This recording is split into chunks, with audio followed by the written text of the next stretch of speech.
Access your free language gifts right now before they expire. First, the Talking About Interests cheat sheet. With this cheat sheet, you'll be able to talk about your hobbies, how often you do them, and much more. Second, 10 phrases you need for introducing yourself. If you're new to the language and can't yet introduce yourself, then this 1-minute lesson is for you. Third, how to say hello like a native speaker. This quick lesson will teach you 15 unique ways to say hello and greet others. Fourth, most common ways to say goodbye. What about saying bye?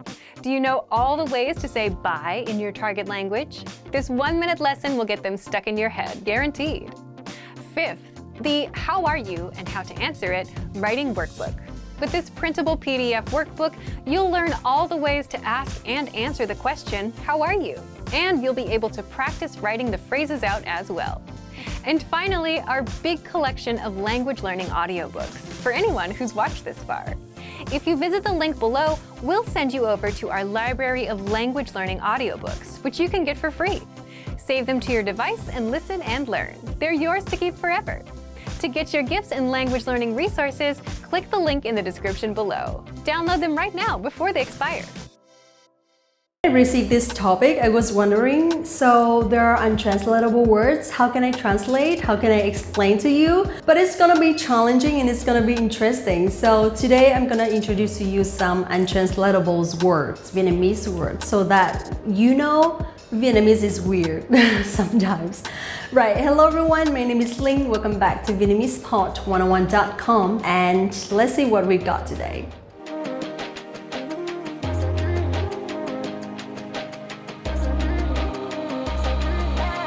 So basically, untranslatable words are like some words in a sentence that don't play any roles or just doesn't mean anything.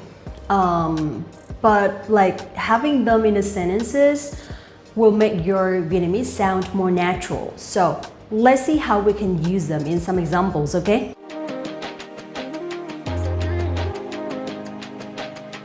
The first one I want to introduce to you is nhờ, nhờ, nhờ, nhờ. Bạn kia xinh nhờ. Bạn kia xinh nhờ. Bạn kia xinh nhờ. That means she's beautiful, isn't she? So basically, when you use this word, just think of it as a tag question, okay? Bạn kia xinh nhờ. Bạn kia xinh nhờ. No, it's like, do you agree or like, right? Bạn kia xinh nhở? Ôi, cái này ngon nhở? Cái này ngon nhở? Cái này ngon nhở? Cái này ngon nhở? That means like, this is good, isn't it? You'll see that when we use nhờ, it sounds like your expressions, your feeling, right? Cái này ngon nhở? And you want to ask for the other person's agreement, right? So, cái này ngon nhở? Cái này ngon nhở? Another example would be phim hay nhở? Phim hay nhở? Phim hay nhở? Oh, phim hay nhở? A lot of foreigners that I know pronounce this word or this sound as ngờ, ngờ. But actually it's nhờ, nhờ, nhờ, okay? For example, you'll see some names, some Vietnamese names. For example, Nhung, Nhung, or Nha Trang. Nha Trang, a very beautiful beach city. Nha Trang, so nhờ, nhờ. Your tongue has to be like up, nhờ, not ngờ, ngờ. Not the sound from your throat, okay? Nhờ.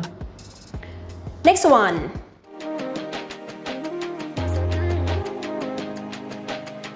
Ma. Ma. Ma. No, it's not like that. Ma. Ma, okay? In sentence. Ví dụ, tớ đã bảo rồi mà. Tớ đã bảo rồi mà. Tớ đã bảo rồi mà. I told you. Something like that. So ma here is like, I don't know how to explain because it's untranslatable. Sorry, Vietnamese pod. Tớ đã bảo rồi mà. Ma is like to express your feeling, and these words usually stand at the end of the sentence, okay? Tớ đã bảo rồi mà. Like I told you. Another example. Thôi mà. Thôi mà. That means come on. Like when you are trying to convince someone. Thôi mà. Thôi mà. Something like that. Let's take a look at another example. I'm still not clear yet. Tôi chưa làm xong mà. Tôi chưa làm xong mà. Tôi chưa làm xong mà. Tôi chưa làm xong mà means I haven't done yet. Like I told you, I haven't done yet. Tôi chưa làm xong mà. Tôi bảo là hôm nay mà. Tôi bảo là hôm nay mà. Tôi bảo là hôm nay mà. Like I told you today. Tôi bảo là hôm nay mà. Tôi bảo là hôm nay mà. Yeah, so have you found something similar? Like, have you noticed what the rule is? So, mà, okay? Mà. Next one.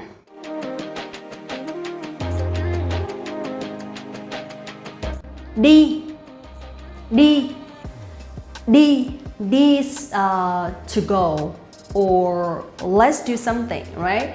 But in this situation, D cannot be translated because let's take a look at some examples. Quên đi. Quên đi. Quên đi. It means forget it. Forget it. Okay? So quên is forget and quên đi is like forget it. Quên đi. Quên đi. Another example that you can use. Thôi ăn đi, ăn đi. Ăn đi. Ăn đi. Ăn đi. Ăn đi means like let's eat. Please eat. Ăn đi, ăn đi, ăn đi, ăn đi, ăn đi. Ăn đi, ăn đi. Also you can use with drink. Uống đi. Uống đi. Uống đi is like let's drink or please drink. Uống đi, uống đi, uống đi, uống đi. Also, if you want to invite someone to join you something or to go out on a date or to go out for a coffee with you can say hôm nào đi uống cà phê đi. Hôm nào đi uống cà phê đi. Hôm nào is like someday. Đi is to go.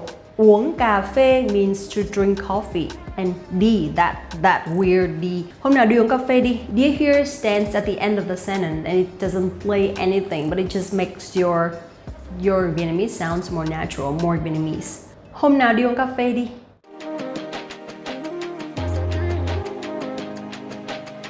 Next one. Những.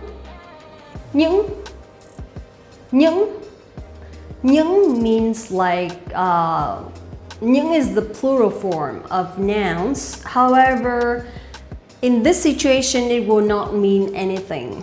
Okay, let's take a look. Anh ấy đi muộn những 2 lần. Anh ấy đi muộn những 2 lần. Anh ấy đi muộn những 2 lần. That means he's late 2 times already.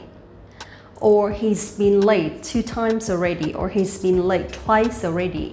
So when we use những here, it just like to emphasize that he's late for 2 times. So những here makes the times that he's late even more serious or a little bit more negative.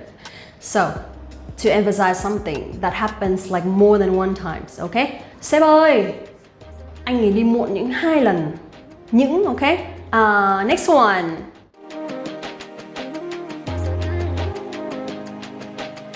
Ấy. This is interesting. Ấy is like stuff or thing, but it can replace many things from many words. For example, if you don't remember, if you suddenly forget a word that you want to speak or you want to say, we can use ấy to replace that word. Đi mua cái ấy. Đi mua cái ấy. Đi mua cái ấy. Đi mua cái ấy không? Like, let's go buy something. Let's go buy some stuff with me. Or do you want to go buy something with me? Đi mua cái ấy không? Đi mua cái ấy không? Next one. Ăn ấy chưa? Ăn ấy chưa is like, have you eaten that? Have you eaten that? So, Anh ấy chưa? Ấy is like not a specific thing. You just wanna ask in general. Anh ấy chưa? Anh ấy chưa? Anh ấy chưa? Next one. Bảo ấy mà không làm. Bảo ấy mà không làm. Bảo ấy mà không làm. Bảo ấy mà không làm. It's like you tell someone to do something but you can't remember what that something is. Bảo ấy mà không làm. Bảo like told, I told you. Ấy to do that. Mà but không làm, you didn't. Bảo ấy mà không làm. Like I told you, you didn't do that. Confusing?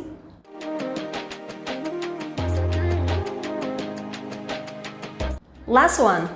Trời. Trời. Trời means sky or God, like ôi trời ơi. But trời here means nothing. Yeah. In sentence, cô ấy chưa được thăm gia đình trong 2 năm trời. Cô ấy chưa được thăm gia đình trong 2 năm trời. Cô ấy chưa được thăm gia đình trong 2 năm trời means she hasn't visited her family for 2 years. So when you say 2 năm trời, it makes this period even sounds longer, right? 2 năm trời. 2 năm trời. So instead of saying 2 years, so like even 2 years, something like that, okay? Mấy ngày trời mà họ chưa được ăn gì. Mấy ngày trời mà họ chưa được ăn gì. Mấy ngày trời mà họ chưa được ăn gì. That means they haven't eaten anything for a few days. A few days, like mấy ngày trời mà họ chưa được ăn gì. So basically when we use trời, that means to emphasize like the period of time, okay? Mấy ngày trời, 2 năm trời, 3 ngày trời, 2 tuần trời. Okay, that's it for today. Thank you so much, guys. I really enjoyed the videos batch this month. I hope that you find something helpful and you can easily practice. Đừng quên ôn tập, okay? Đừng quên ôn tập. Don't forget to review. And don't forget to like this video, subscribe the channel, visit the website VietnamesePod101.com to sign up for your free lifetime account right now and get your real lessons by real teachers. See you in the next one. Xin chào và hẹn gặp lại các bạn. Xin chào. Bye. How long haven't you been traveling? It's been a while, right? Since we almost got vaccinated already, I believe that the Vietnam government will soon have some new policies to operate the tourism industry again. So in this video today, I'm gonna introduce to you top 10 places to visit in Hanoi. Since I'm from Hanoi, so I know a little bit more clearly.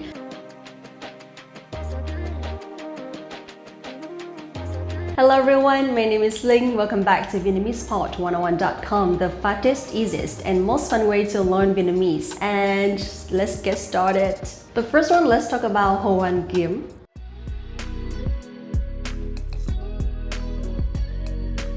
Hoàn Kiếm Lake in Hanoi attracts tourists and locals looking to get away from the noise and frenetic pace of the city.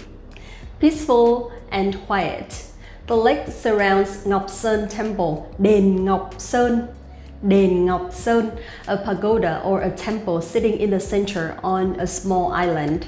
The temple attracts many visitors and was built in commemoration of the 13th century military leader Trần Hưng Đạo. Trần Hưng Đạo. The island on which the temple is built is known as Jade Island and is accessible by the iconic Thê Húc Bridge or Rising Sun Bridge, which is a charming scarlet painted wooden bridge of classical Vietnamese design. The pagoda is also guarded by 2 towering posts decorated with Chinese writing. The lake and the temple are probably the most famous places in Hanoi city in which to rest and enjoy the view and are a great place to sit back and watch the locals. Okay, the second one, Ba Vì National Park.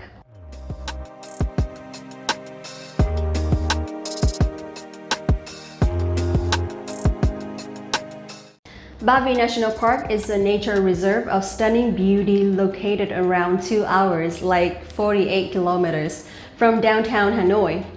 Famous for its three-peaked mountain that just steeply up into the sky and is often topped by clouds, Ba Vy National Park has dramatic scenery and a diverse range of jungle plants and animals. At the summit of the tallest mountain is an 11th century temple, offering expansive views of the surrounding countryside, and on the forest floor are natural hot springs. Some good things to know. Ba Vy National Park takes around 2 hours to reach by car. The ride to the park can be a little bit bumpy sometimes, and it's best to avoid the park in the rainy season when the roads are maybe slippery, especially the hiking trails. Next one, let's talk about Dong Xuân Market.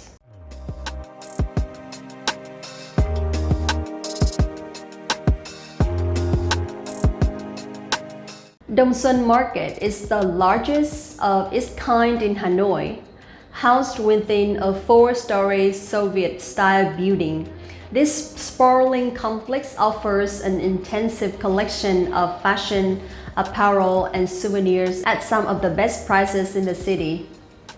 Even if you're not interested in printed t-shirts or cheap sunglasses, it is still fascinating to see the comings and goings of the local traders. Similar to most markets in Southeast Asia, Dong Xuân Market has a bustling wet market section on the ground floor where locals shop for seafoods or meat and vegetables, while the back section sells an area of pets like cats, dogs, and fresh flowers from all across Vietnam.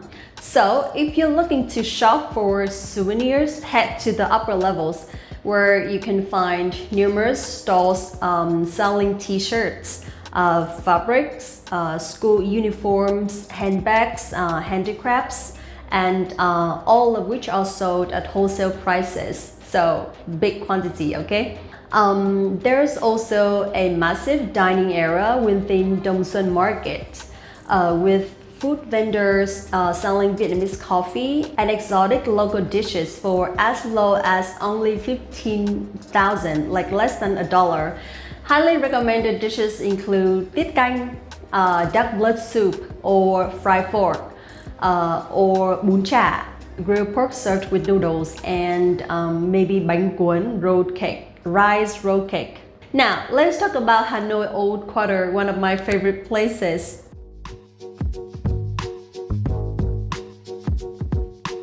Packed with charming colonial architecture, Buddhist temples, and pagodas, the Old Quarter, located near Hoàn Kiếm Lake in Hoàn Kiếm District, is Hanoi's major commercial district. Its heart and soul exposed in the ancient commercial streets, which are named after their original businesses dating back around 1,000 years. Although most of the specialties like cotton, jewelry, herbs, and silk have changed over time and have been replaced with a variety of modern-day commodities and services, visitors can still appreciate some of the original goods as well as get a feel of rich old Vietnamese customs. The preserved shop houses that lie along these roads were built a little over a century ago, and they were constructed in their long and narrow style to avoid being hit by high taxes. So each has a street-facing facade and multiple courtyards inside. The front part of the buildings is where trading takes place, while the family occupies the rest. Nowadays, it is more common to see quite a few families jammed under the roof. Expect to find plenty of hip cafe, bars, a variety of restaurants, bakeries, beauty shops, and art galleries in this historical area. The next place is Ho Chi Minh Mausoleum.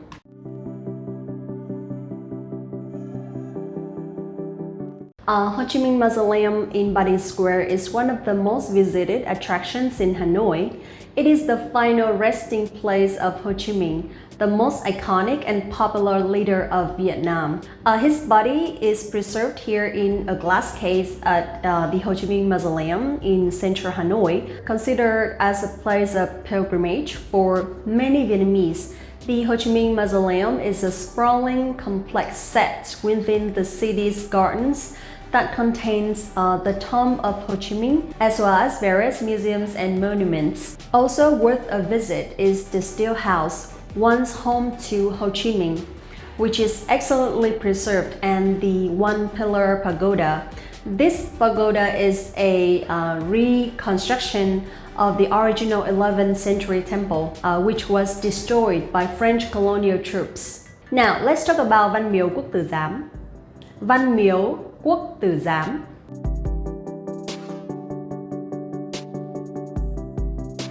Văn Miếu Quốc Tử Giám, the temple of literature, the city's most interesting religious building in this beautiful and incredibly peaceful Confucian temple, originally built as a university in the 11th century.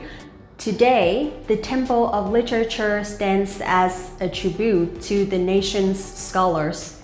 It was here in the medieval era that the philosophy of Confucianism and literature was taught. And near the entranceway, you can still see the names of students who studied here. Inside, a series of manicured gardens lead to pavilions and a well-preserved pagoda where a statue of Confucius sits. Next one, let's talk about Hỏa Lò Prison.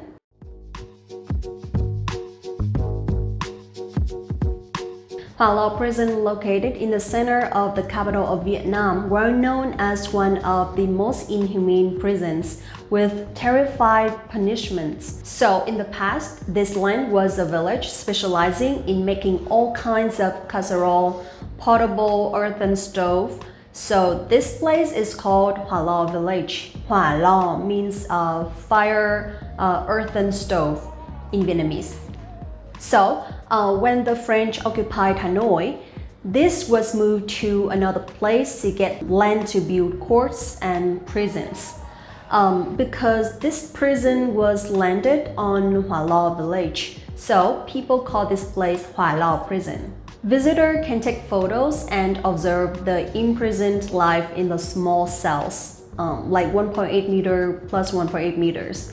Windows are always closed and the prison is always full of people. In this prison, you'll see the horrified iron shackles and many artifacts and photographs of prisoners who are wearing leg chains and cannot stand up or move.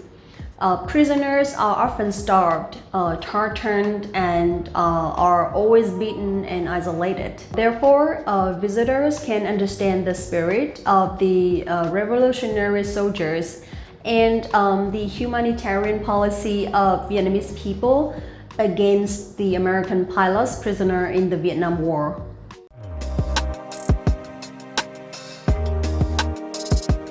Also known as the Hanoi Citadel, many artifacts and items dating back to between the 6th and 20th centuries were excavated in 2004, including foundations of old palaces, ancient roads, ponds, and wells.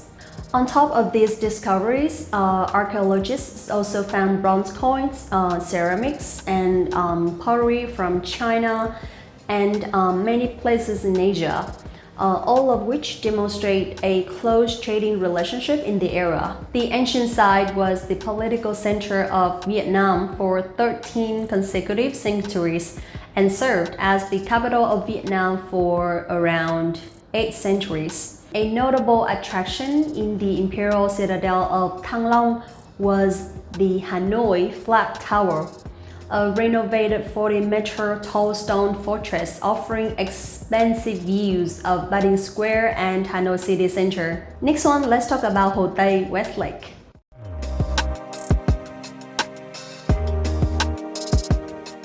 Hồ Tây. Hồ Tây is Hanoi's largest lake, and its shoreline stretches for 15 kilometers. Many locals come here to exercise by walking or cycling the pathway that rings the shore. Tây Hồ Pagoda is exceedingly pretty and dedicated to the mother goddess, and Trấn Quốc Pagoda is one of the oldest still standing temples in Vietnam.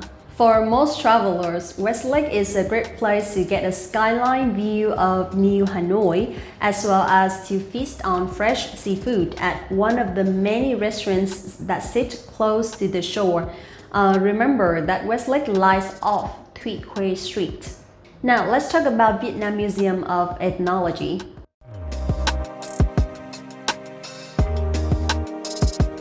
A must for museum fans and history lovers, Hanoi's Vietnam Museum of Ethnology houses the extensive national collection and tells the story of Vietnam's diverse cultures in a series of excellently well-curated exhibits. Here, the huge number of ethnic minorities who call Vietnam home are highlighted with beautiful displays of artifacts and arts that showcase wooden carving, metalwork, and traditional customs. The garden area outside the main building holds some of the most interesting exhibits.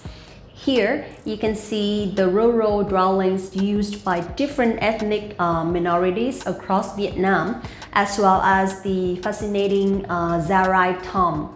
Okay, that's it for today. 10 places to visit in Hanoi. I hope you enjoyed it, and let me know if you have been to some of them, okay? So if you have any questions or recommendations for the next topics, let me know at the comment below. And don't forget to like this video, subscribe to the channel, visit the website VietnamesePod101.com to get access to your free lifetime account right now and get your real lessons by real teachers. Thank you so much for watching this video, guys, and see you in the next one. Xin chào và hẹn gặp lại các bạn.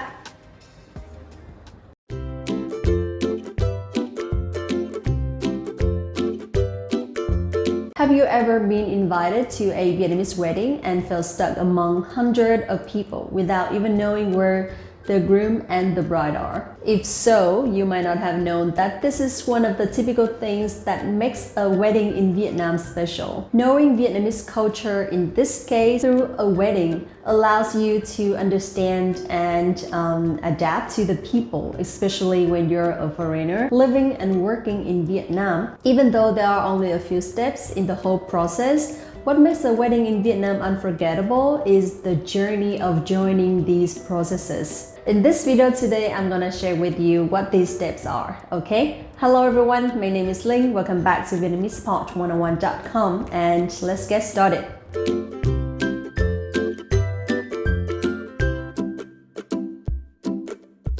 The first step of a wedding in Vietnam that you need to know is preparation. Remember that in Vietnam, a wedding is about the two families, not only the groom and the bride. Everybody in the families will get involved in this preparation step because it's everyone's responsibility to support the couple. So they don't have to worry at all about planning, decorating, what restaurant to reserve, or where to book a makeup artist, because there will be always a person who is willing to help you or being assigned. I remember when my sister got married, it felt like a festival, not a wedding. That was when I realized that a wedding is a family's joy and happiness. But it does not mean that the groom and the bride do not have to do anything. They will have to go to every single guest's house to send an invitation, which takes a lot of time in order to plan the size of the wedding. This whole preparation process is to make sure that there is enough space and food for the guests and nobody is hungry after the wedding. The second step is obviously the wedding, which is also the main phase of the event.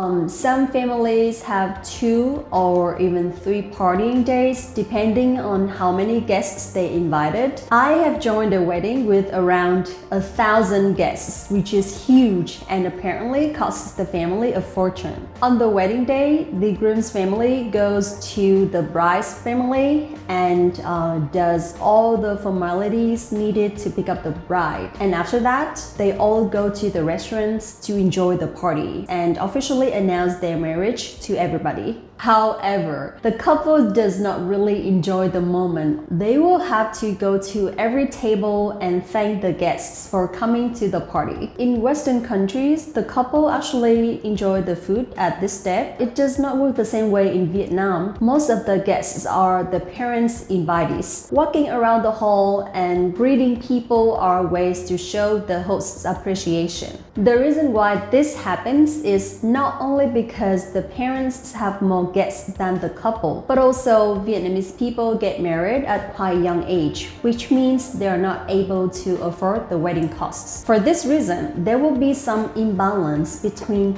the number of the parents' guests and the couple guests. Weddings in Vietnam are about everyone's happiness, and that's what makes it special.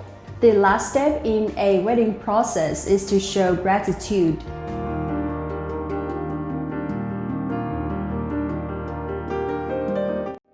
It could be the appreciation to the parents as well as to the people who have supported the host families. After the wedding, the couple usually goes back to the bride's house to have a meal with her parents. The groom will buy some gifts or food for the parents on this day. From this point onwards, he's officially a family member. On the other hand, the bride mostly will stay with the husband's family, which means she's going to contribute to her husband's families as much as she does to hers. These days, more couples tend to live independently from the family, and therefore they have more time for themselves to build a successful marriage. In conclusion, these 3 steps are the basic phases of a Vietnamese wedding. In Vietnam, we have one proverb which is môn đăng hộ đối, to indicate 2 families that have similar culture as well as financial status for a couple to have a successful marriage. Let's move on to the next part. I'd like to introduce to you some of the messages that you can use to wish a couple in their wedding.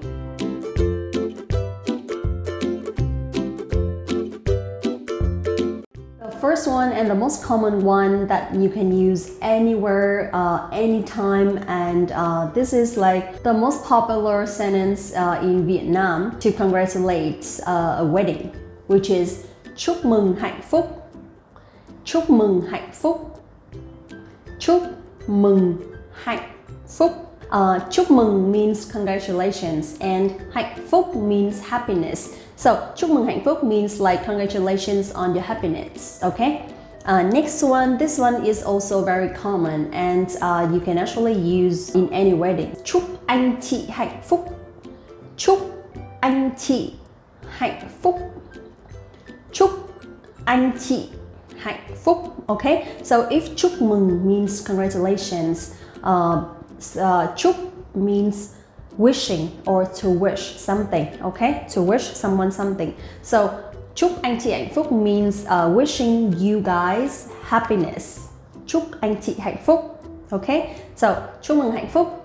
Chúc anh chị hạnh phúc. Next one, this is like the longer version of the second sentence, which is chúc anh chị trăm năm hạnh phúc. Chúc anh chị trăm năm hạnh phúc. Chúc anh chị trăm năm hạnh phúc. Trăm năm here means 100 years. So trăm năm hạnh phúc means like happy ever after or something like that. It's like wishing you guys 100 years of happiness. Another sentence which is a little bit different but pretty similar to the previous ones. Chúc mừng hạnh phúc anh chị. Okay? Chúc mừng hạnh phúc anh chị. Chúc mừng here means congratulations, right? Hạnh phúc means happiness. Anh chị, when the pronouns stand after the noun, you can understand that is a possessive noun. So Chúc mừng hạnh phúc anh chị means like congratulations on your happiness, okay? Because anh chị stand at the end of the sentence. So that is a possessive pronoun. Now, next one, this is like a longer version of all of these previous ones. Chúc mừng hạnh phúc anh chị và gia đình. Chúc mừng hạnh phúc anh chị và gia đình. Chúc mừng hạnh phúc anh chị và gia đình. So not only the couple is happy, but also the families, the two families are happy as well, right? In this case, like chúc mừng hạnh phúc anh chị và gia đình means congratulations on your happiness and the two families' happiness as well. That's it for today. Some common things about Vietnamese weddings and also some messages that you can use to congratulate the couples. Don't forget to like this video, guys, subscribe the channel and visit the website VietnamesePod101.com to get access to your free lifetime account right now and get your real lessons by real teachers. Thank you so much for watching and I hope to see you soon. Xin chào và hẹn gặp lại các bạn. Hi guys, it's Linh. Welcome back to VietnamesePod101.com, the fastest, easiest, and most fun way to learn Vietnamese. This video is about culture, and I'm going to introduce to you some common cultures of a Vietnamese funeral. Also, let's learn some common informal and formal sympathy messages so that you know what to say or what to type or what to write when it comes to the time. And let's see what we got today.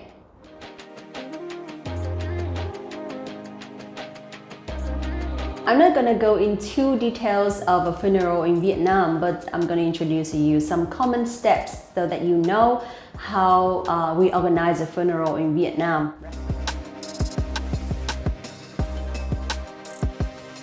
First one, we need to find a place to organize a funeral when the person just passed away. In this case, there are a few services around the city. Some families will prefer to organize a funeral at home, probably because they have enough space. For some families or some houses that they don't have enough space, or because they have a lot of guests. So they will prefer to rent a place or like a professional service to organize a funeral. Okay, so the first one is to find a place. It can be at home, but it can be at somewhere else.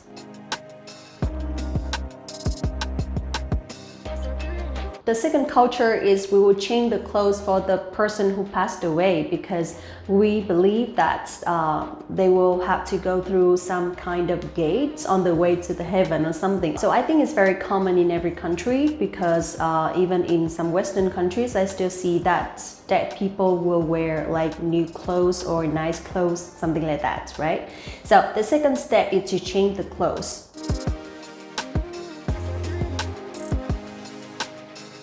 The third culture and the most common one is praying.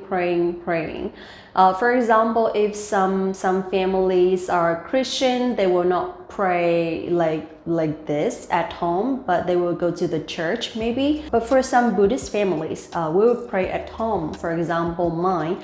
So we'll pray a lot, like almost every day, and every time that we have to prepare some food, we'll pray. So basically we'll pray all day, sometimes nights. This praying is to believe that the person will have a good journey, will rest in peace, and also their soul will not be around and they will not be missing home, they will not be missing life a lot. Another culture which is whether to bury or to burn the body. And this is also very common nowadays that we burn the body. This is really hard for me to explain clearly to you, but I'm gonna try, okay? So at some cities or some provinces, they still prefer to bury. However, it's a little bit hard to take care of it because sometimes when it rains or when it's storming, or something, there will be some old traditions that we have to follow, and it's gonna be very difficult for young generations later to take care. Instead, nowadays there are more families choosing burning the body as an option.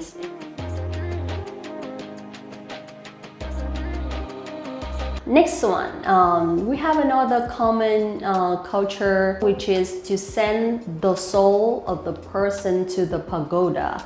Okay, so this is for Buddhist families only. We will send their soul to the pagoda, hoping that they will rest in peace. So some families will contact a pagoda, a big pagoda, or a pagoda that they usually comes to pray, so that pagoda or like the god at the pagoda will accept the person's soul.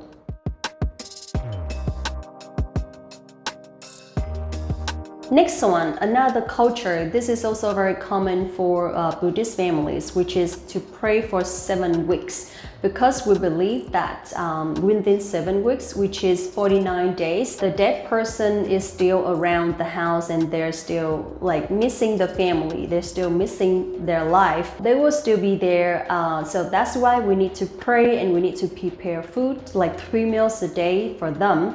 Of course on the altar, okay? And after 7 weeks, which is 49 days, we believe that is a good time for them to like leave. And from that time, we will not pray anymore. We'll still pray like once in a while, but we will not pray every day anymore.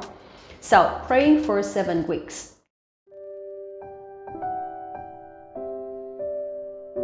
Another culture that I'd like to share with you, this is not a very sad culture, but this is like a good time for family members to visit each other, which is the death anniversary. A death anniversary is one of the most important events of every Vietnamese family. So when a person in a family dies, the living people will remember that day. Annually, when coming to that day, they will prepare a feast to remember the dead person. It is because Vietnamese people believe that when a person dies, only his physical body dies, but his spirit or soul always exists and lives in another world. So generally, in a big family, the oldest son will take charge of the family's worship. It means that when their father or mother dies, the oldest son will be responsible for making the anniversary feast and worship. Also, the other sons or daughters will contribute money and bring fruits, wine, and like a bunch of incense sticks to the family, to the anniversary. On this day, they just invite some close relatives and friends to attend the feast. So the feast often includes boiled chicken, some stir fries, some plates of steamed or fried shrimps, several bowls of soup with bamboo shoots and chops, wine, several dishes of sticky rice cooked with peas, maybe. So all of these dishes accompanied with a pot of flowers, like a big plate of 5 kinds of fruits, and wine will be like worshipped on the altar. So after the incense sticks are burnt out, they will enjoy the feast. Now, next part, I'd like to introduce to you some sentences, some messages that you can use for any funeral. Okay, and I hope that you don't have to use them, but just in case. And also, when it comes to culture, we should learn everything, right? So let's see what we got today.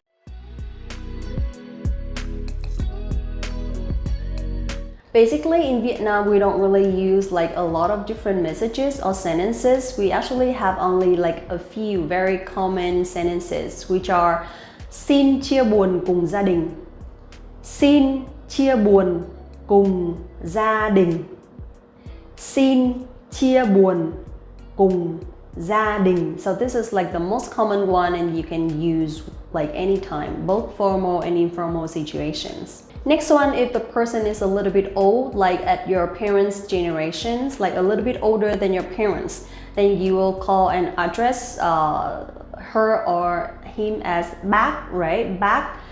So a sentence can be used for the family is mong bác yên nghỉ, mong bác yên nghỉ, mong bác yên nghỉ, hoping he or she will rest in peace. Mong bác yên nghỉ, okay?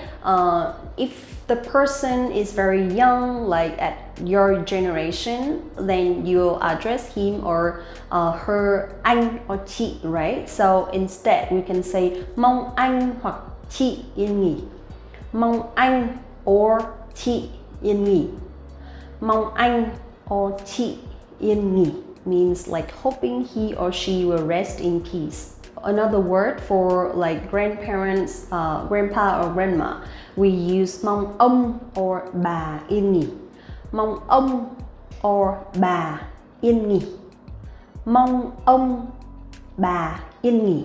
Also, there is another sentence that we can use to share or to show sympathy with the family. We can say xin chia buồn cùng sự mất mát của gia đình. Xin chia buồn cùng sự mất mát của gia đình. Xin chia buồn cùng sự mất mát của gia đình. It means like my sympathy for your loss, or like I'm very sorry for your family's loss. Xin chia buồn cùng sự mất mát của gia đình. The last one that I want to introduce to you is mong gia đình sớm vượt qua nỗi đau này. Mong gia đình sớm vượt qua nỗi đau này.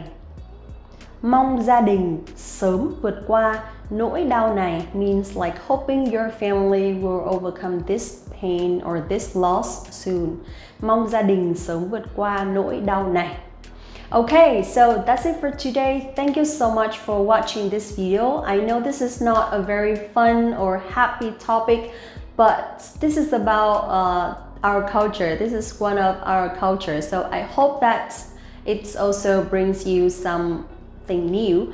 Don't forget to like this video, subscribe the channel, and visit the website VietnamesePod101.com to get access to your free lifetime account right now and get your real lessons by real teachers. Xin chào và hẹn gặp lại các bạn. See you in the next one.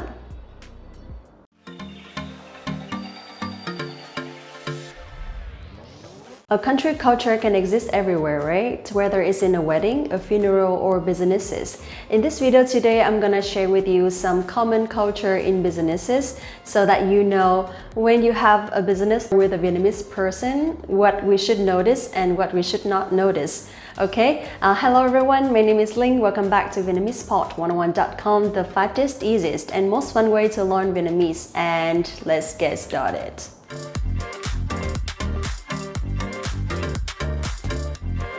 Gửi thư mời và tài liệu cần chuẩn bị trước buổi họp. Gửi thư mời và tài liệu cần chuẩn bị trước buổi họp. Gửi thư mời và tài liệu cần chuẩn bị trước buổi họp. Meaning sending an invitation and document needed before the meeting. Nowadays, every time we have a meeting or a training, a presentation or something, we will send all the materials or document needed to the people that we invited. Also, it's very, very important to set a time and date, right? So I think it's common everywhere. Gửi thư mời và tài liệu cần chuẩn bị trước buổi họp, okay?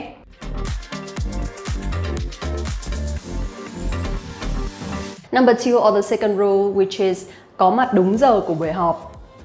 Có mặt đúng giờ của buổi họp. Có mặt đúng giờ của buổi họp means be on time, okay? Every time you have a meeting or an appointment, especially a business appointment, please be on time. There is a word for Vietnamese people which is cao su, giờ cao su. Giờ cao su means like you're always late or you're always delaying the time or something. So this is like a very bad habit of some Vietnamese people, but when it comes to business meetings, it has to be on time. So có mặt đúng giờ của buổi họp.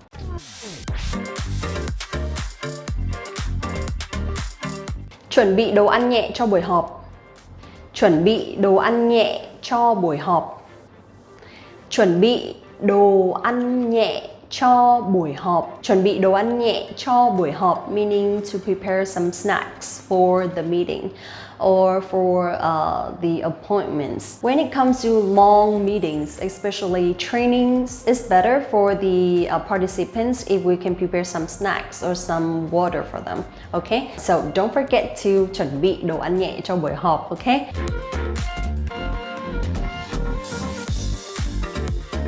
Người Việt Nam ít khi làm việc chung với gia đình và bạn bè. Người Việt Nam ít khi làm việc chung với gia đình và bạn bè. Người Việt Nam ít khi làm việc chung với gia đình và bạn bè, meaning Vietnamese people rarely work or partner with family members or friends. I don't know why, but this is very common in Vietnam because it's very hard to work with people who you know. When working with a stranger, well, when working with people you haven't known before, it's very easy to negotiate or it's very easy to deal with some tough situations because there is not much like emotional aspects affecting the situation. I also have some experience working with some friends and it's very hard to negotiate because we understand each other very well and that's why knowing a lot sometimes is not very good.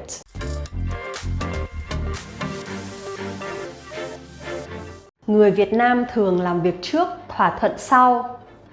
Người Việt Nam thường làm việc trước, thỏa thuận sau.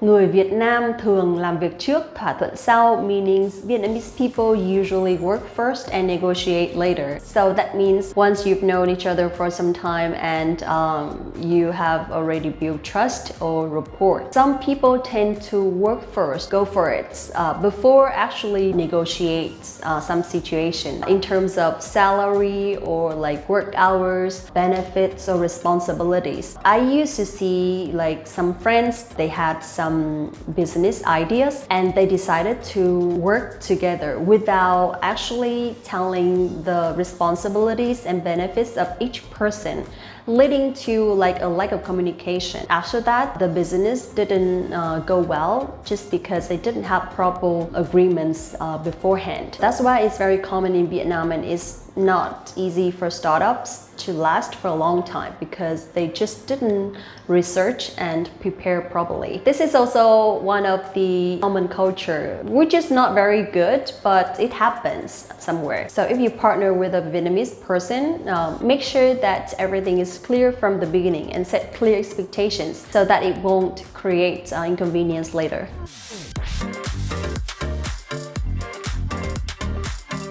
Những người thành công là những người có mối quan hệ rộng.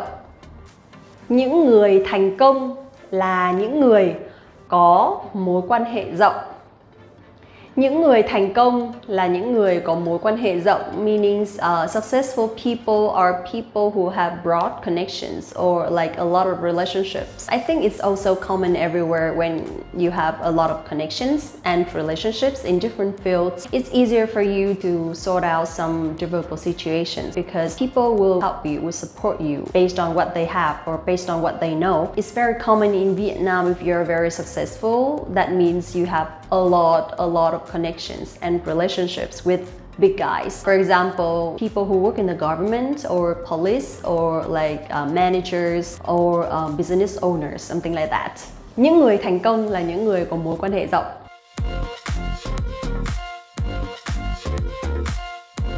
Next one, người Việt Nam không mạo hiểm và thích sự an toàn. Người Việt Nam không mạo hiểm và thích sự an toàn. Người Việt Nam không mạo hiểm và thích sự an toàn, meaning Vietnamese people don't like to take risk and they like safety, something like that. Let me explain. Of course, in every country, there will be like different kinds of people who would like to take risk, people who don't want to take risk or something like that. However, in Vietnam, I think it's very common for Vietnamese people not to take risk because it's risky. Of course, when we take risks, there will be like a lot of opportunity to grow when it comes to business deals. But a lot of Vietnamese people just prefer being in their comfort zone and having a safe or like less risky job so that it's not very challenging. It's really hard to say like how many percent people who like to take risk or not, but successful people are usually people who are willing to take risk or take challenges. So I believe that depends on the profession, depends on the job or the work that you're doing. It's easier for you to decide whether to take risk or not.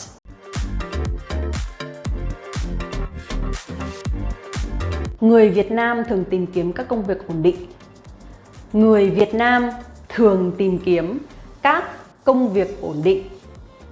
Người Việt Nam thường tìm kiếm các công việc ổn định, meaning Vietnamese people usually look for stable jobs. Công việc ổn định is a very, very common term in Vietnam because a lot of Vietnamese parents want their children to have a stable job so that it's not too risky, it's not very challenging, it's stable and it's comfortable. However, nowadays I believe that there are a lot of young people who don't want to have a stable job because they want more challenges so that they can develop themselves more and they can grow more. So that's why this is like a very common term for like a little bit old generations.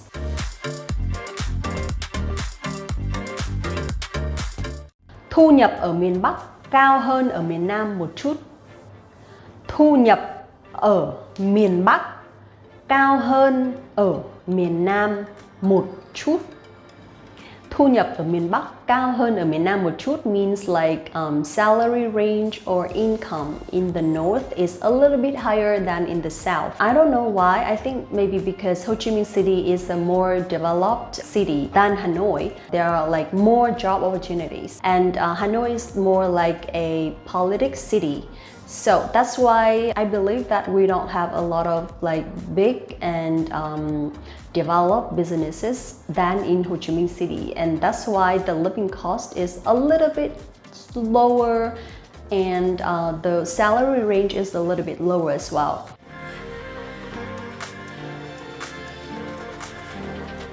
Lãnh đạo ở các công ty Việt Nam rất quyền lực. Lãnh đạo ở các công ty Việt Nam rất quyền lực.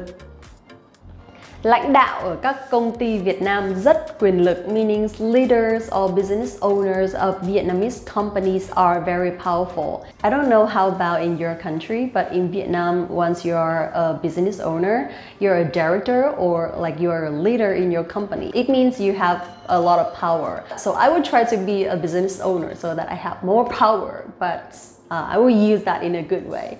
Those are 10 very common business cultures or rules happening in Vietnam, and I hope it helps. So let me know if you have any questions or recommendations for the next topic. Come on, let me know. I'm out of topics so that I will do in the next videos.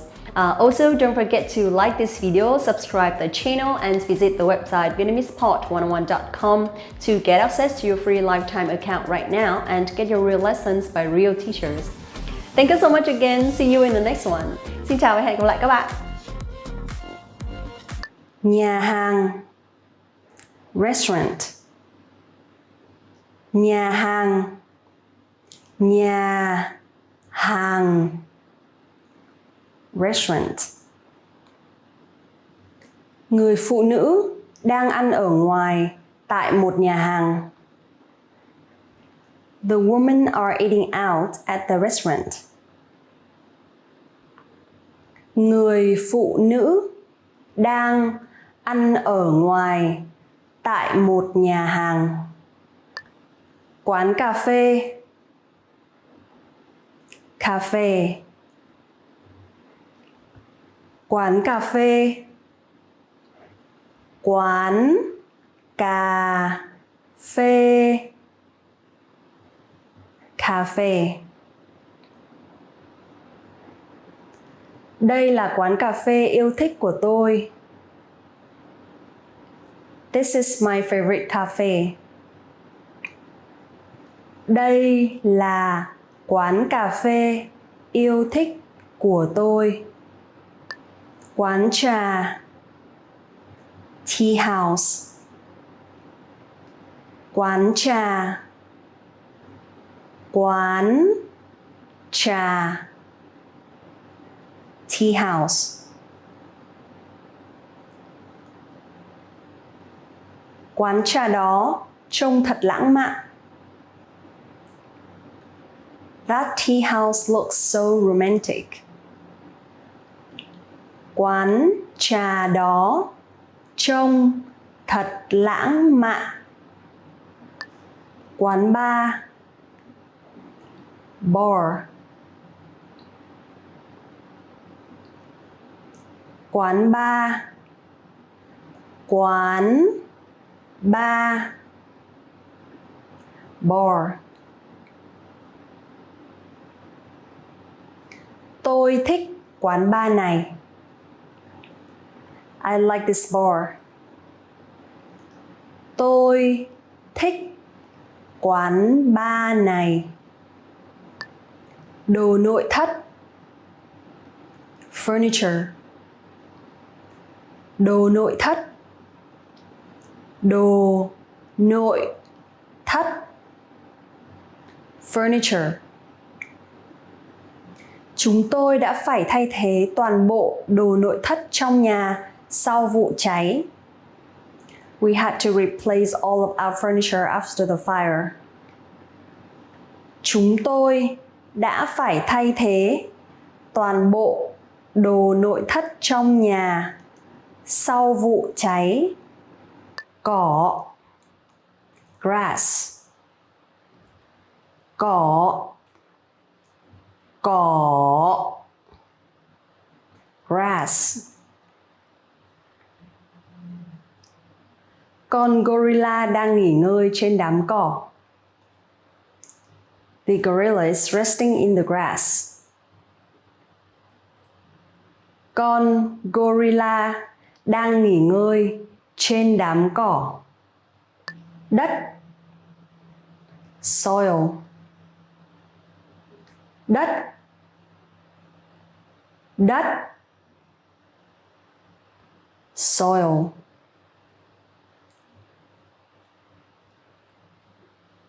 Đất bị nứt nẻ do hạn hán. The soil cracked due to the drought. Đất bị nứt nẻ do hạn hán. Bùn đất. Dirt. Bùn đất. Bùn đất. Dirt. Những con giun đang bò ngoằn ngoèo trong đống bùn đất. The worms are squirming in the dirt. Những con giun đang bò ngoằn ngoèo trong đống bùn đất. Đá. Rock. Đá. Đá. Rock.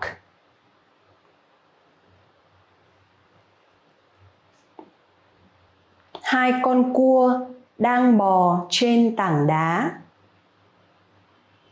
The two crabs are walking on a rock.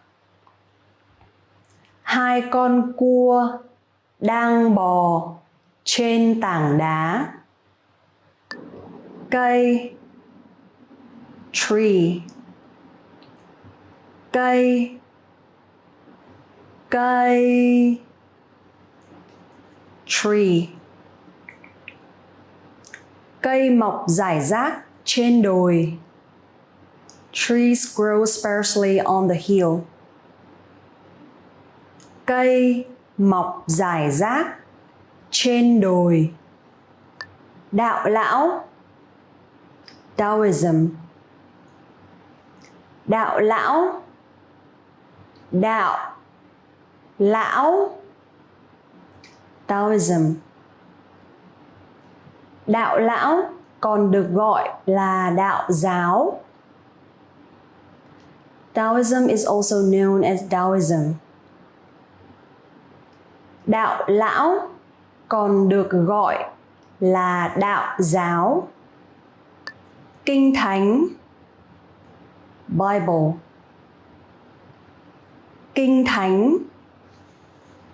Kinh thánh. Bible. Kinh thánh là quyển sách bán chạy nhất trong lịch sử nền văn minh. The Bible is the best-selling book in the history of civilization. Kinh thánh là quyển sách bán chạy nhất trong lịch sử nền văn minh. Kinh Koran. Quran. Kinh Koran. Kinh Koran.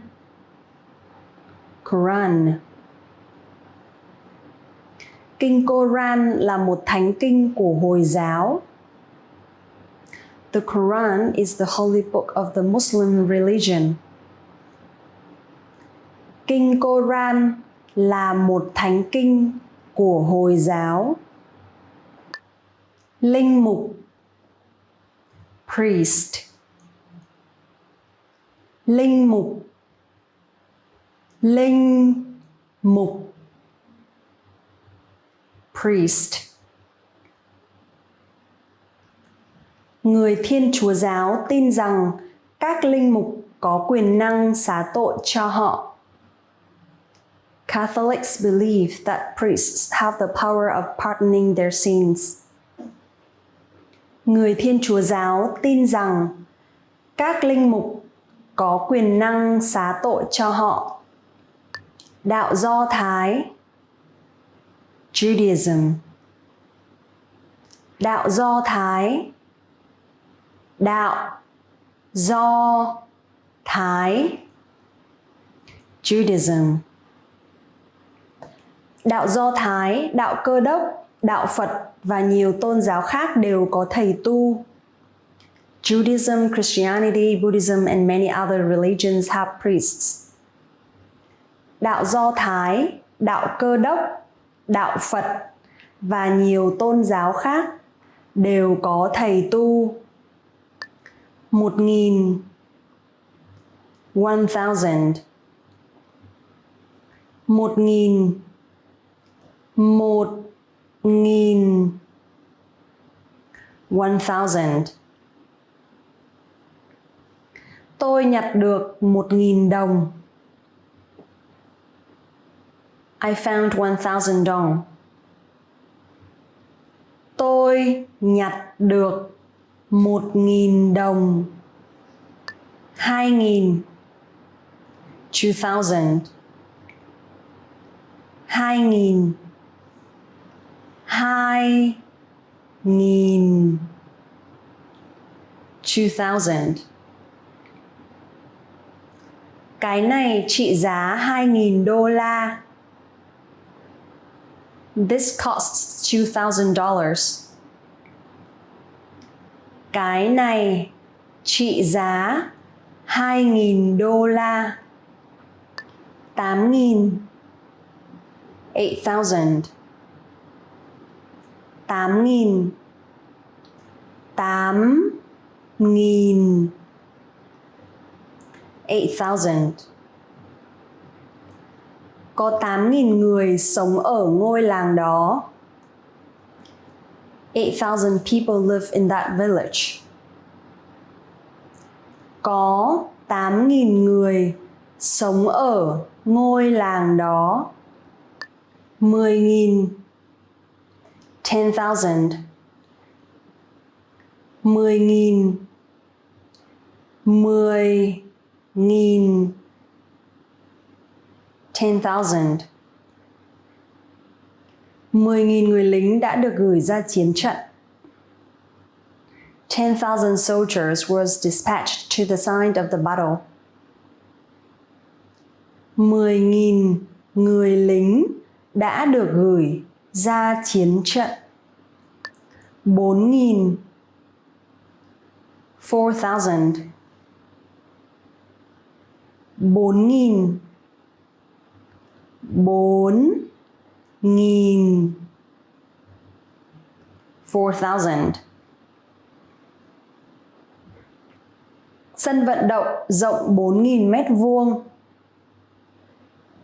The stadium is 4,000 square meters. Sân vận động rộng 4,000 mét vuông. Chủ nhà, landlord. Chủ nhà, chủ nhà, landlord. Chủ nhà của anh tôi không chấp nhận thanh toán bằng ngân phiếu. My brother's landlord will not accept a check. Chủ nhà của anh tôi không chấp nhận thanh toán bằng ngân phiếu. Ký túc xá. Dormitory. Ký túc xá. Ký túc xá. Dormitory. Tôi sống ở ký túc xá trong cả 4 năm đại học. I lived in the dormitory for all 4 years of college. Tôi sống ở ký túc xá trong cả 4 năm đại học. Tòa nhà chung cư. Apartment building. Tòa nhà chung cư. Tòa nhà chung cư. Apartment building. Có 24 căn hộ trong tòa nhà chung cư này. There are 24 apartments in this apartment building. Có 24 căn hộ trong tòa nhà chung cư này. Thành phố. City. Thành phố. Thành phố. City. Thành phố bị bao phủ trong sương mù. The city is covered in fog. Thành phố bị bao phủ trong sương mù. Nông trại. Farm. Nông trại. Nông trại. Farm. Những con dê đang chơi đùa trong nông trại. The goats are playing on the farm. Những con dê đang chơi đùa trong nông trại. Sóng thần. Tsunami.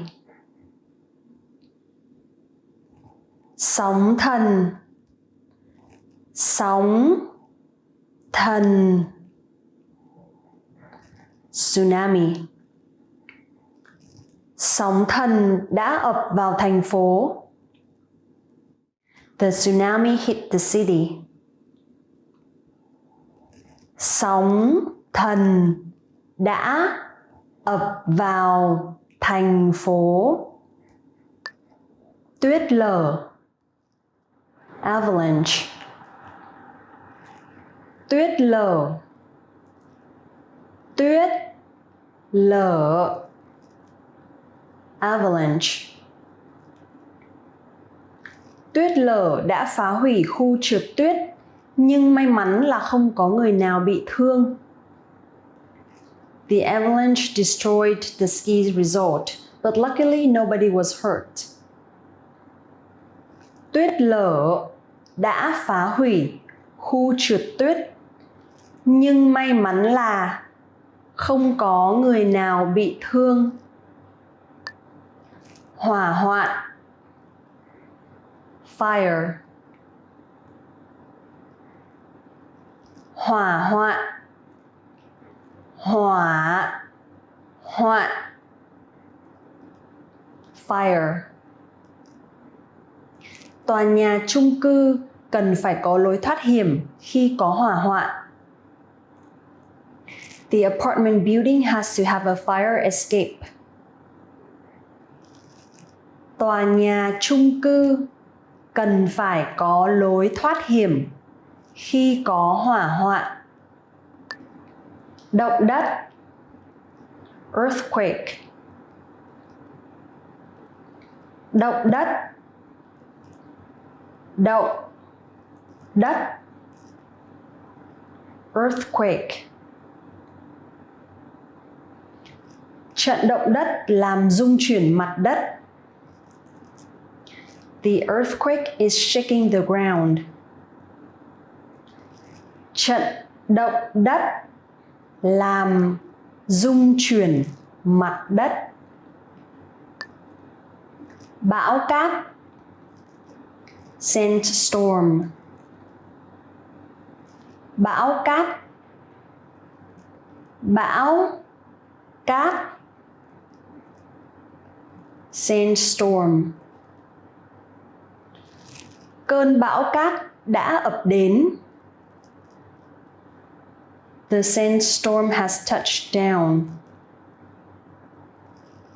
Cơn bão cát đã ập đến. Găng tay. Glove. Găng tay. Găng tay.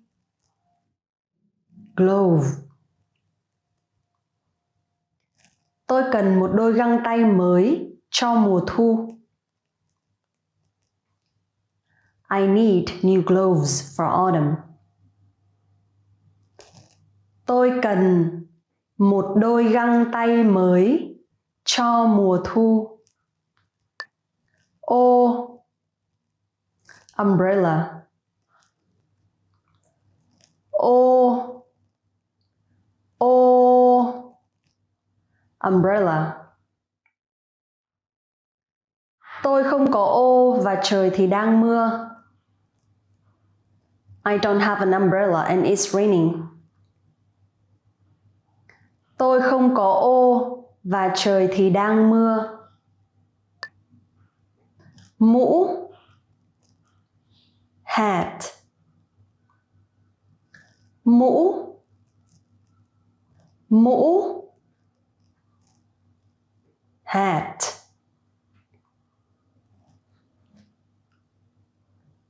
Một cái khăn quàng đỏ trông sẽ hợp với cái mũ đó. A red scarf would look nice with that hat. Một cái khăn quàng đỏ trông sẽ hợp với cái mũ đó. Dài tay. Long sleeved. Dài tay. Dài tay. Long sleeved. Áo dài tay thích hợp với thời tiết lạnh.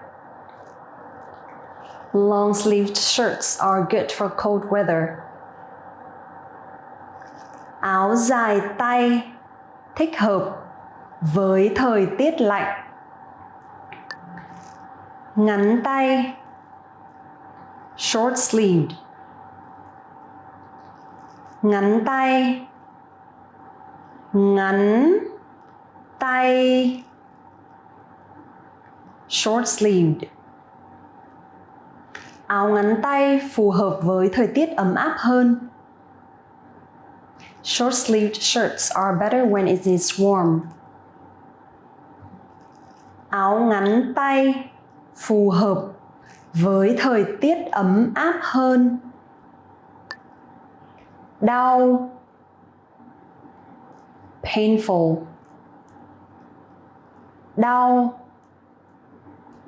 Đau. Painful. Người đàn ông bị đau lưng.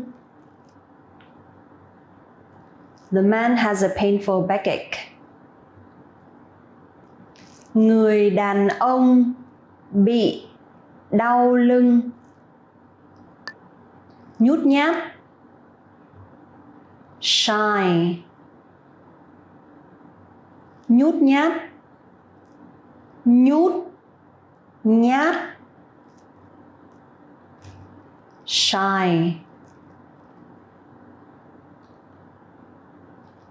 Tôi thì nhút nhát.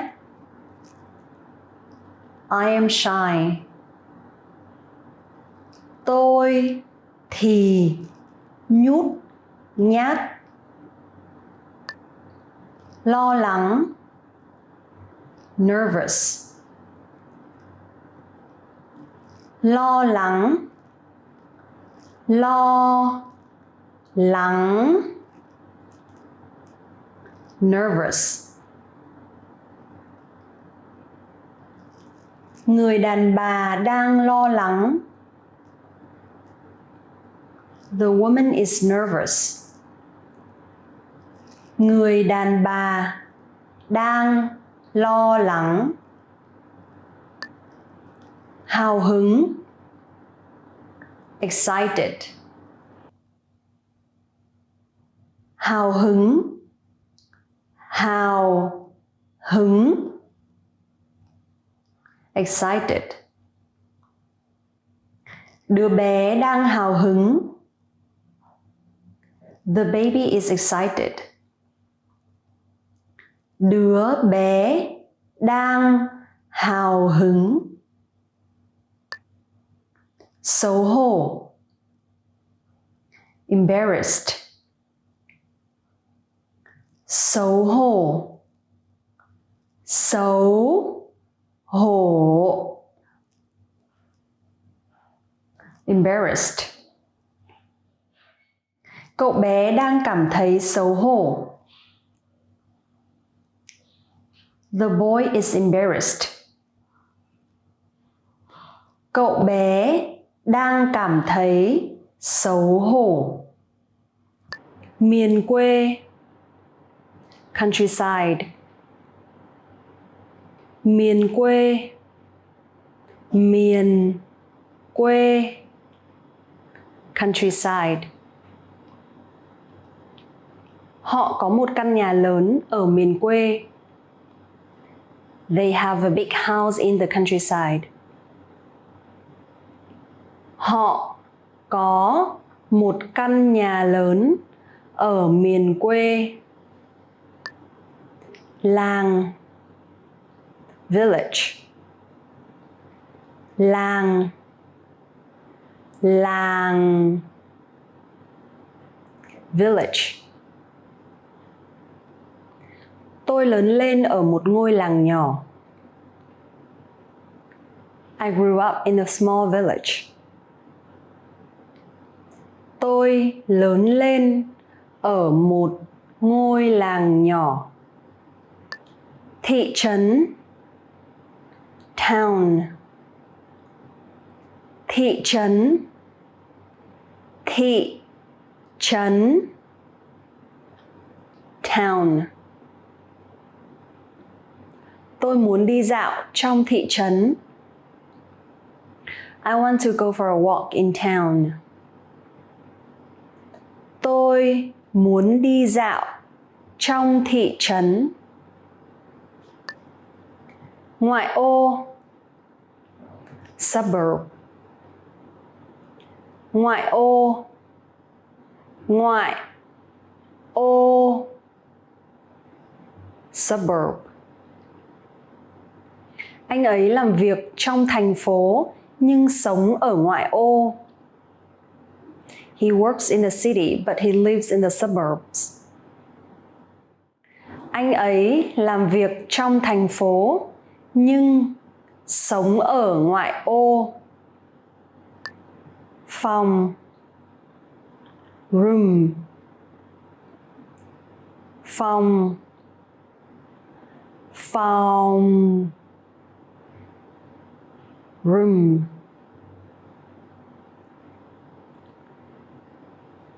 Người khuân hành lý mang hành lý tới phòng của chúng tôi. A porter carried our bags to our room.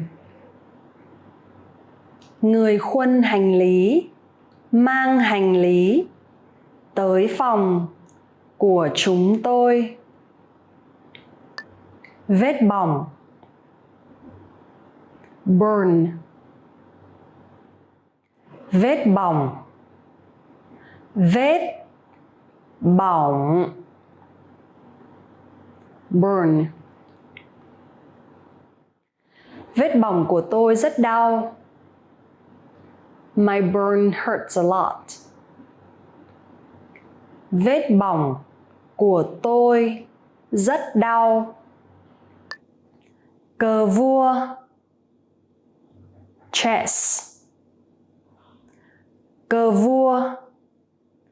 Cờ vua. Chess. Cờ vua là môn chơi đòi hỏi tính chiến lược và sự tập trung. Chess is a game of strategy and concentration. Cờ vua là môn chơi đòi hỏi tính chiến lược và sự tập trung. Ngôn ngữ.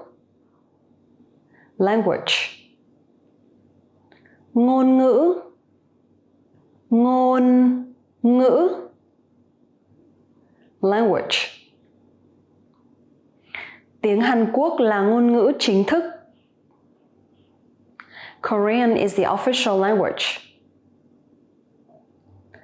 Tiếng Hàn Quốc là ngôn ngữ chính thức. Sấy tóc. Blow dry. Sấy tóc. Sấy tóc. Blow dry. Người tạo mẫu tóc đang sấy tóc cho người phụ nữ. The hairstylist is blow drying the woman's hair. Người tạo mẫu tóc đang sấy tóc cho người phụ nữ. Võ thuật. Martial arts. Võ thuật.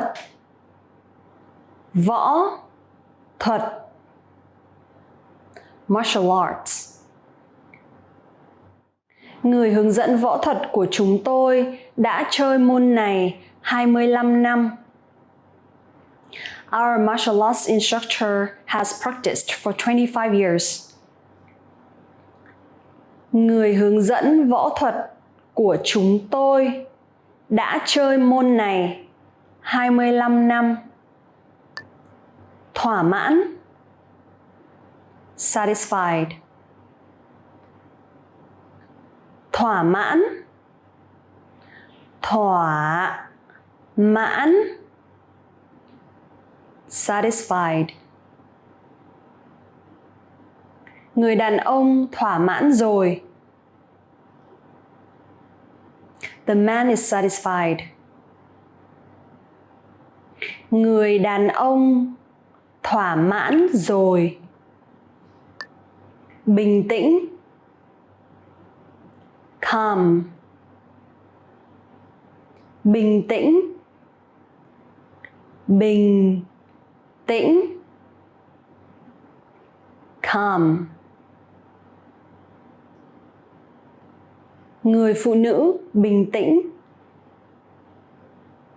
The woman is calm. Người phụ nữ bình tĩnh. Trải. Calm. Trải.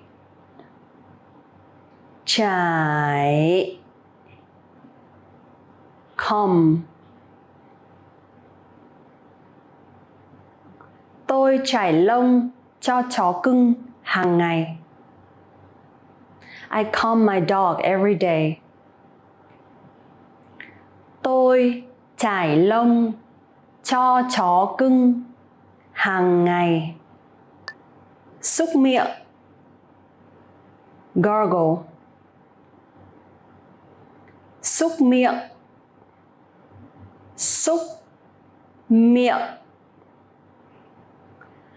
Gargle. Tôi súc miệng vài lần mỗi ngày. I gargle several times a day. Tôi súc miệng vài lần mỗi ngày. Không thỏa mãn. Dissatisfied. Không thỏa mãn. Không thỏa mãn. Dissatisfied. Người đàn ông không thỏa mãn với sản phẩm. The man is dissatisfied with the product. Người đàn ông không thỏa mãn với sản phẩm. 5.000 5,000 5.000 5.000 5,000 5.000 người đang phản đối ở quảng trường. 5,000 people were protesting on the square. 5.000 người đang phản đối ở quảng trường. 3.000 3,000 3.000 3.000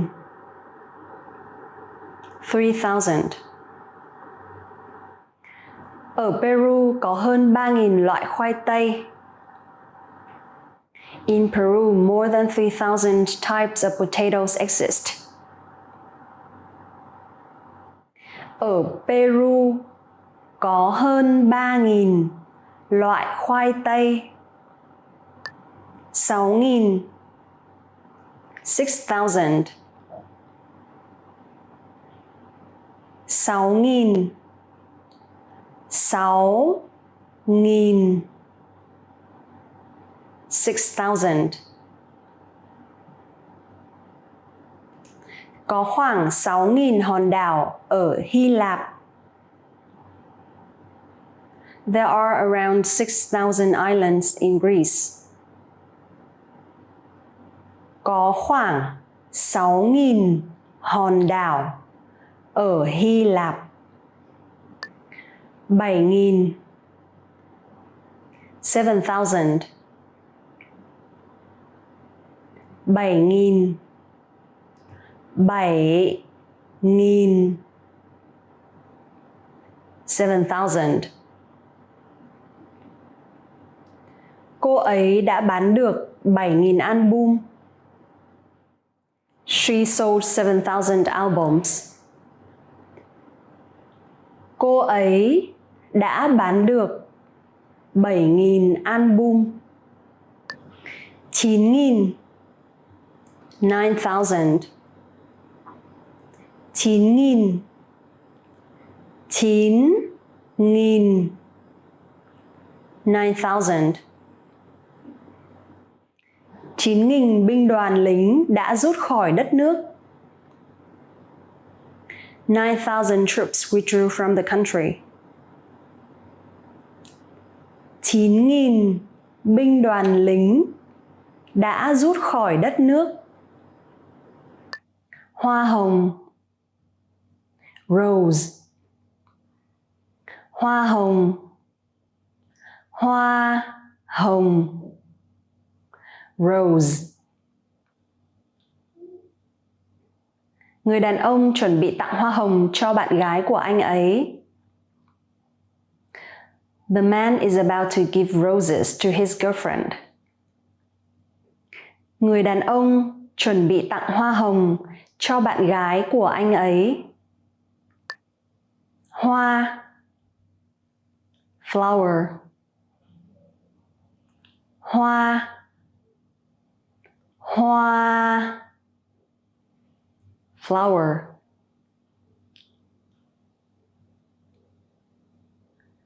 Cậu bé đang hái những bông hoa màu vàng. The boy is picking yellow flowers. Cậu bé đang hái những bông hoa màu vàng. Hoa loa kèn. Lily. Hoa loa kèn. Hoa loa kèn. Lily. Cô ấy mua một vài bông hoa loa kèn trên đường về nhà. She bought some lilies on her way home. Cô ấy Mua một vài bông hoa loa kèn trên đường về nhà. Hoa hướng dương. Sunflower. Hoa hướng dương. Hoa hướng dương. Sunflower. Hoa hướng dương thường có chiều cao khoảng từ 8 đến 12 phút. Sunflowers grow to heights between 8 to 12 feet. Hoa hướng dương thường có chiều cao khoảng từ 8 đến 12 phút. Bồ công anh. Dandelion. Bồ công anh. Dandelion. Bồ công anh. Bồ công anh. Dandelion. Ở một số nơi, bồ công anh được dùng để nấu súp và salad. Dandelions are eaten in soups and salads in some places. Ở một số nơi, bồ công anh được dùng để nấu súp và salad. Du lịch. Traveling. Du lịch. Du lịch. Traveling. Sở thích của người đàn ông là du lịch. The man's hobby is traveling. Sở thích của người đàn ông là du lịch. Tập thể dục. Exercising. Tập thể dục. Tập thể dục. Exercising. Người phụ nữ đang tập thể dục trên sàn. The woman is exercising on the floor. Người phụ nữ đang tập thể dục trên sàn. Nâng tạ. Weightlifting. Nâng tạ. Nâng tạ. Weightlifting. Một trong những thói quen thể dục của tôi là nâng tạ. One of my workout routines is weightlifting. Một trong những thói quen thể dục của tôi là nâng tạ. Đọc sách. Reading. Đọc sách. Đọc sách. Reading. Mở rộng vốn từ vựng của bạn bằng cách đọc sách. Expand your vocabulary by reading. Mở rộng vốn từ vựng của bạn bằng cách đọc sách. Đánh bài. Playing cards. Đánh bài. Đánh bài. Playing cards.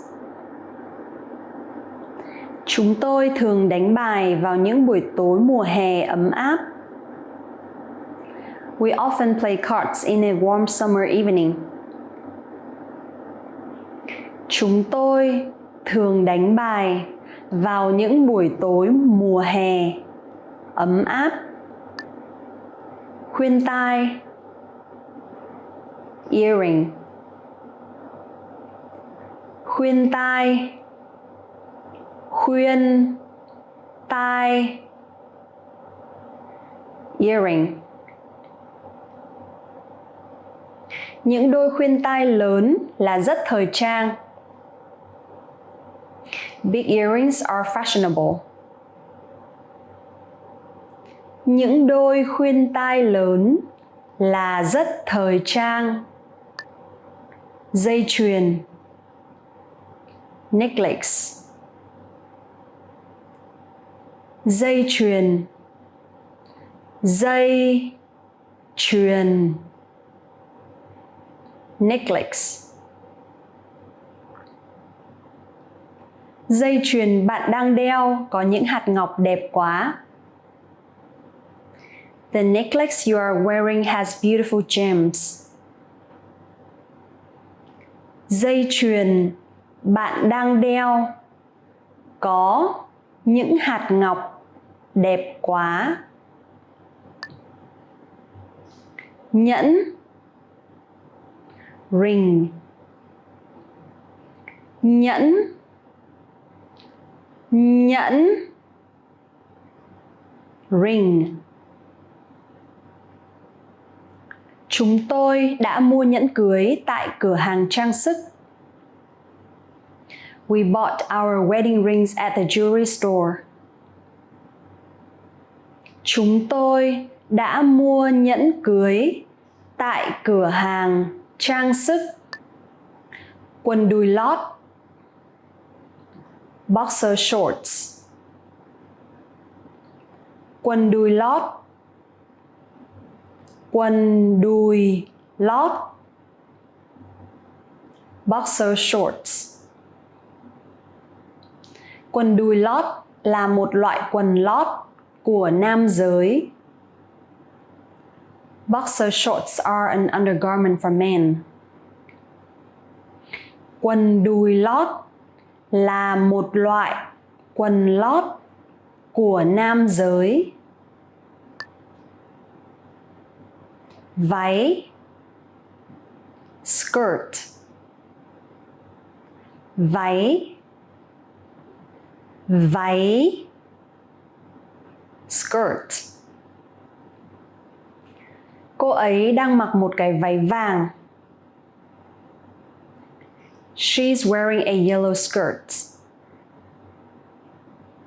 Cô ấy đang mặc một cái váy vàng.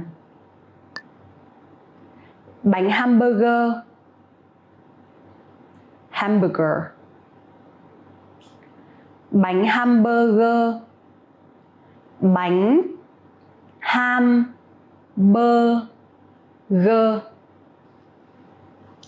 hamburger. Bánh hamburger được phát minh ra ở Mỹ. Hamburgers were invented in America. Bánh hamburger được phát minh ra ở Mỹ.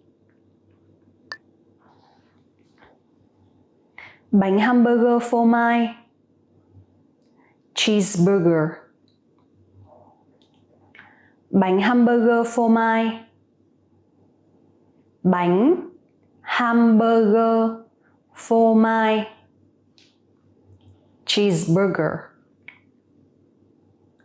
Bánh hamburger phô mai là hamburger có kẹp một lát phô mai.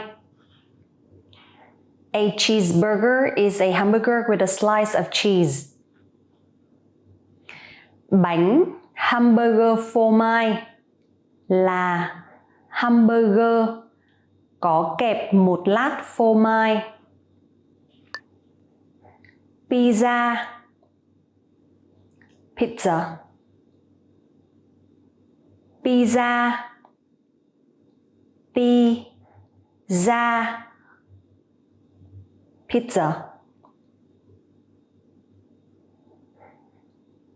Pizza là món ăn của người Ý, nhưng nó là một món ăn phổ biến trên toàn thế giới. Pizza is an Italian dish, but it is a popular dish around the world.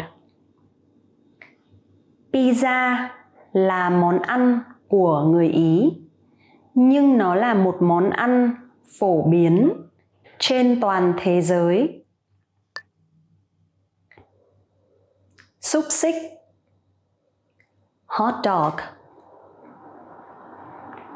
Xúc xích, hot dog. Xúc xích, xúc xích, hot dog. Tôi thích ăn xúc xích ở bữa tiệc thịt nướng. I prefer hot dogs at a BBQ. Tôi thích ăn xúc xích ở bữa tiệc thịt nướng. Tiền tip. Tip. Tiền tip. Tiền tip. Tip.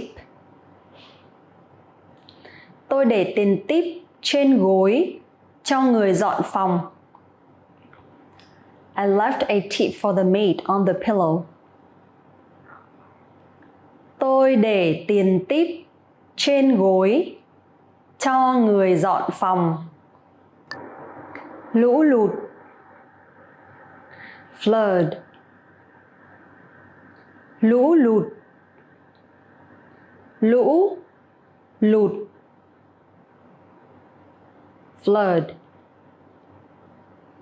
Lũ lụt đã tàn phá thị trấn. The flood destroyed the town. Lũ lụt đã tàn phá thị trấn.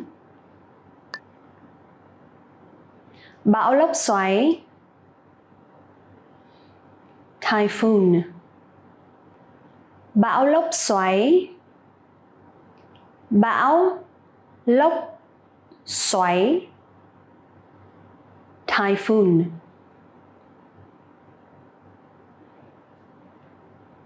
Bão lốc xoáy đã tiến vào. The typhoon has hit. Bão lốc xoáy đã tiến vào. Cơn bão lốc biển. Hurricane. Cơn bão lốc biển. Cơn bão lốc biển. Hurricane. Vệ tinh đã chụp được hình của cơn bão lốc biển. The satellite has captured a picture of a hurricane. Vệ tinh đã chụp được hình của cơn bão lốc biển. Cơn lốc xoáy. Tornado. Cơn lốc xoáy. Cơn lốc xoáy. Tornado. Cơn lốc xoáy đang xoáy ngang cánh đồng. The tornado is twisting across the prairie. Cơn lốc xoáy đang xoáy ngang cánh đồng. Hạn hán. Drowned. Hạn hán. Hạn hán. Drowned. Hạn hán là vấn đề thật sự đối với người nông dân. Drought is a real trouble for farmers. Hạn hán là vấn đề thật sự đối với người nông dân. Đạo hồi. Islam. Đạo hồi. Đạo hồi. Islam. Niềm tin của đạo hồi được thiết lập bởi giáo chủ Muhammad. Islam was founded by the Prophet Muhammad. Niềm tin của đạo hồi được thiết lập bởi giáo chủ Muhammad. Đạo tin lành. Protestantism. Đạo tin lành. Đạo tin lành. Protestantism. Đạo tin lành đã tách rời từ nhà thờ Thiên Chúa giáo Roma. Protestantism came as a break from the Roman Catholic Church. Đạo Tin lành đã tách rời từ nhà thờ Thiên Chúa giáo Roma. Công giáo Catholicism. Công giáo. Công giáo Catholicism. Công giáo là tôn giáo của những người đi theo sự lãnh đạo của giáo hoàng. Catholicism is a religion of those who accept the leadership of the Pope. Công giáo là tôn giáo của những người đi theo sự lãnh đạo của giáo hoàng. Đạo Hindu, Hinduism. Đạo Hindu, đạo Hindu, Hinduism. Đạo Hindu xuất xứ từ Ấn Độ, đưa ra niềm tin về sự đầu thai và rất nhiều vị thần. Hinduism from India involves the belief of reincarnation and many gods. Đạo Hindu xuất xứ từ Ấn Độ, đưa ra niềm tin về sự đầu thai và rất nhiều vị thần. Đạo Phật, Buddhism. Đạo Phật, đạo Phật, Buddhism. Đạo Phật dựa trên những lời giảng dạy của Phật Đà, người soi sáng. Buddhism is based on the teachings of the Buddha, the enlightened one. Đạo Phật dựa trên những lời giảng dạy của Phật Đà, người soi sáng. Mắt cá chân, ankle. Mắt cá chân, mắt cá chân,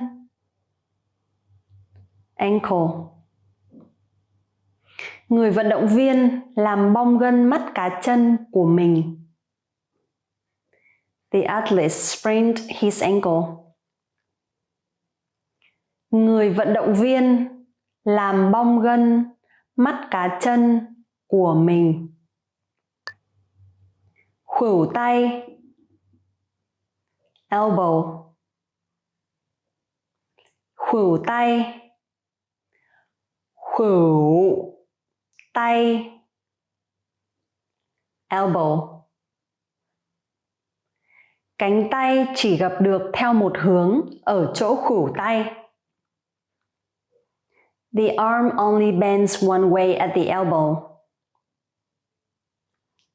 Cánh tay chỉ gặp được theo một hướng ở chỗ khuỷu tay.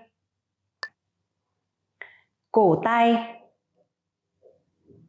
wrist. Cổ tay, cổ tay, wrist.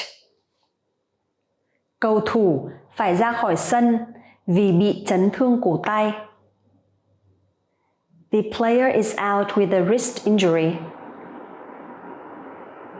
Cầu thủ phải ra khỏi sân vì bị chấn thương cổ tay.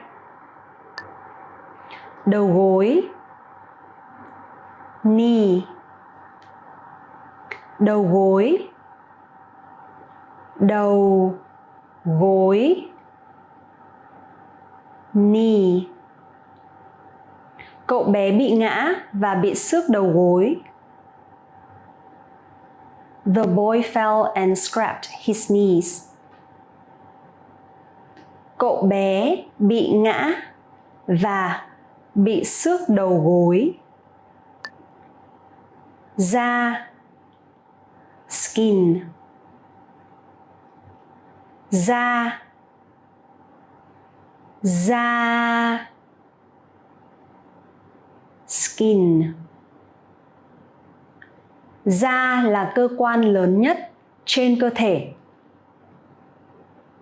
Skin is the largest organ in the body.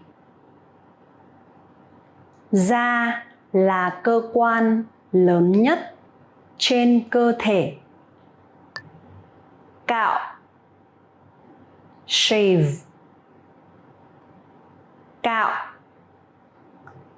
Cạo. Shave. Người đàn ông đang cạo râu với dao cạo sử dụng một lần. The man is shaving his beard with a disposable razor. Người đàn ông đang cạo râu với dao cạo sử dụng một lần. Đầu bếp. Chef.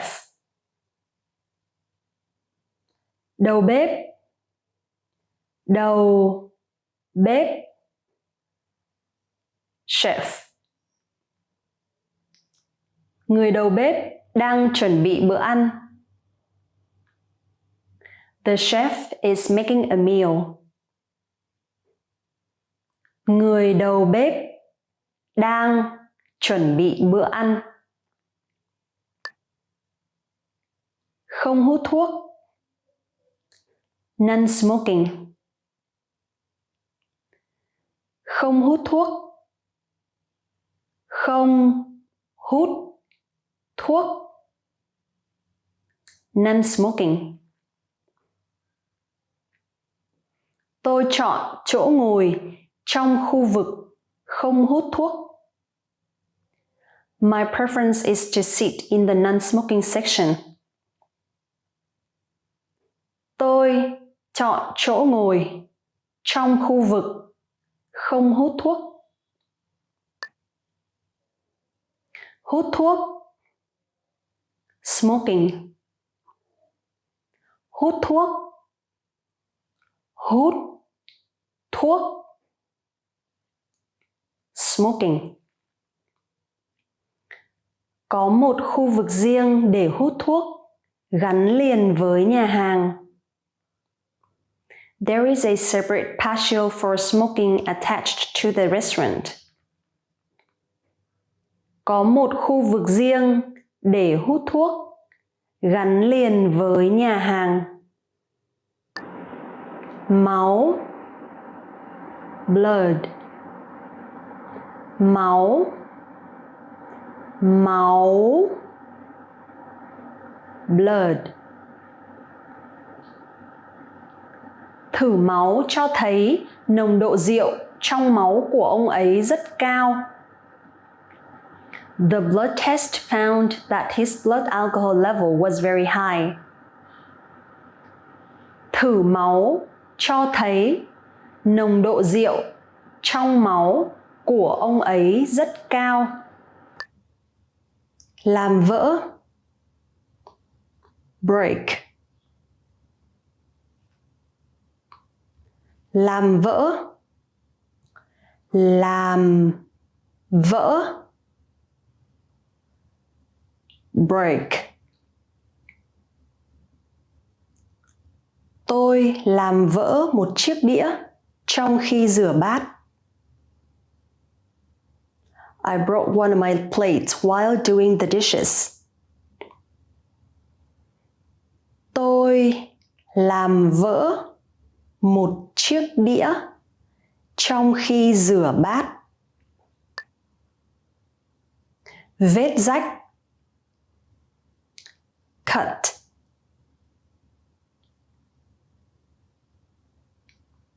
Vết rách. Vết rách. Cut. Cậu bé bị ngã và có một vết rách lớn trên chân. The boy fell and has a deep cut on his leg.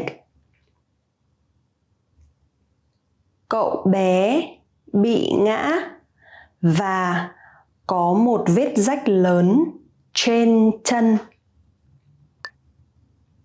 Bong gân, sprain. Bong gân, bong gân, sprain. Người vận động viên làm bong gân mắt cá chân của mình. The athlete sprained his ankle.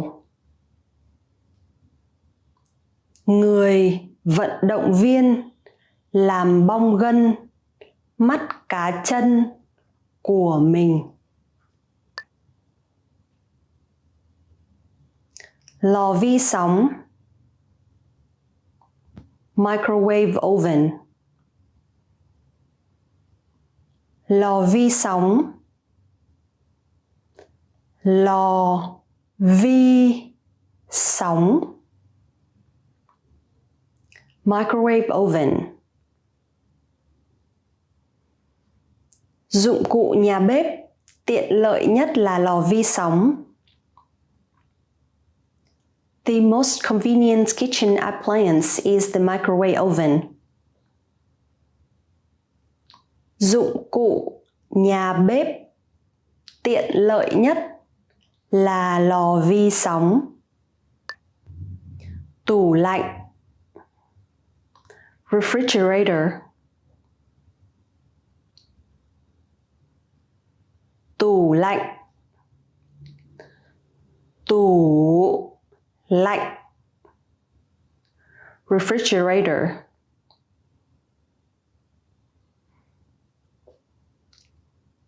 Tủ lạnh có đầy đủ thức ăn cho kỳ nghỉ. The refrigerator is full of food for the holiday. Tủ lạnh có đầy đủ thức ăn cho kỳ nghỉ. Máy hút bụi, vacuum cleaner. Máy hút bụi, máy hút bụi, vacuum cleaner. Dùng máy hút bụi để giữ sạch thảm. Use a vacuum cleaner to keep the carpets clean. Dùng máy hút bụi để giữ sạch thảm. Đổ mồ hôi, sweat. Đổ mồ hôi, đổ mồ hôi, sweat. Mặt tôi sẽ đổ mồ hôi khi tôi ăn những thức ăn thật cay. My face sweats when I eat very spicy foods. Mặt tôi sẽ đổ mồ hôi khi tôi ăn những thức ăn thật cay. Nhận phòng, chicken. Nhận phòng, nhận phòng,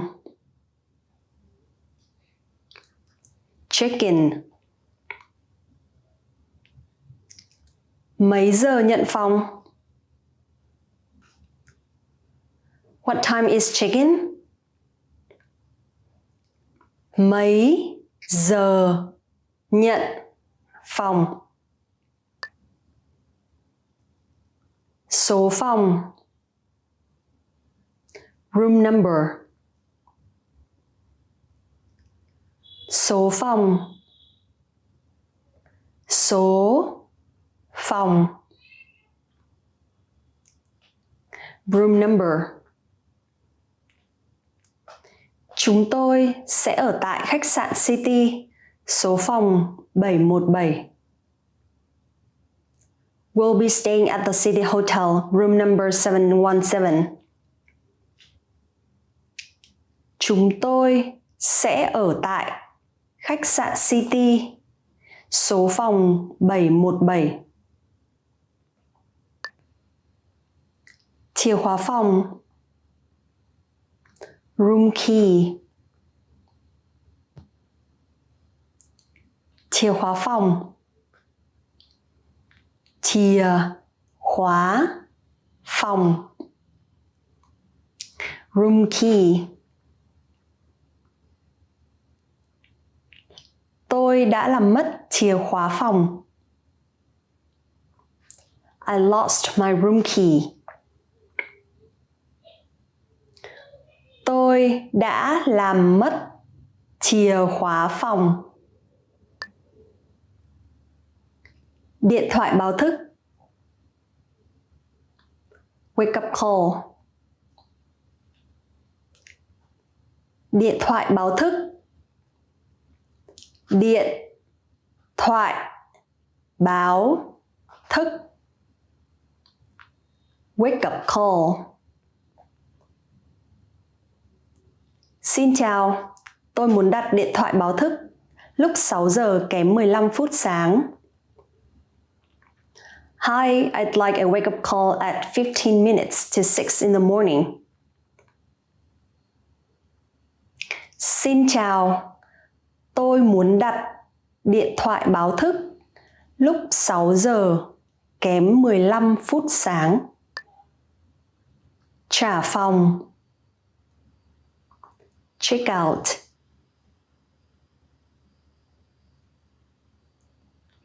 Trả phòng.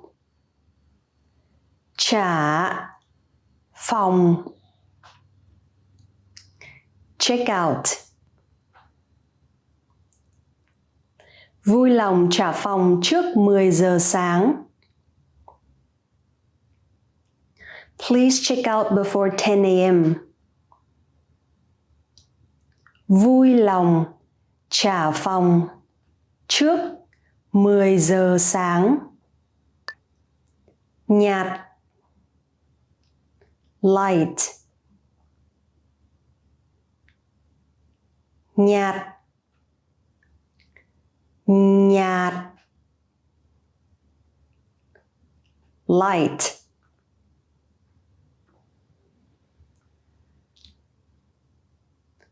Những màu nhạt trông rất hợp với bạn. Light colors really suit you well. Những màu nhạt trông rất hợp với bạn. Vàng. Gold.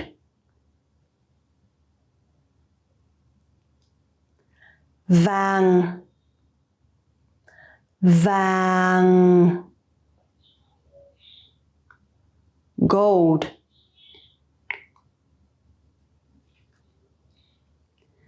Tôi muốn một chiếc ví màu vàng. I want a gold-colored purse. Tôi muốn một chiếc ví màu vàng.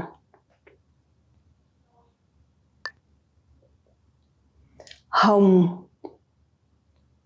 Pink. Hồng. Hồng. Pink.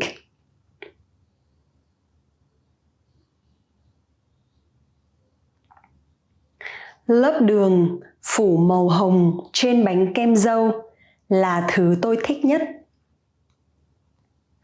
The pink frosting on a strawberry cake is my favorite. Lớp đường phủ màu hồng trên bánh kem dâu là thứ tôi thích nhất. Bạc. Silver. Bạc. Bạc. Silver.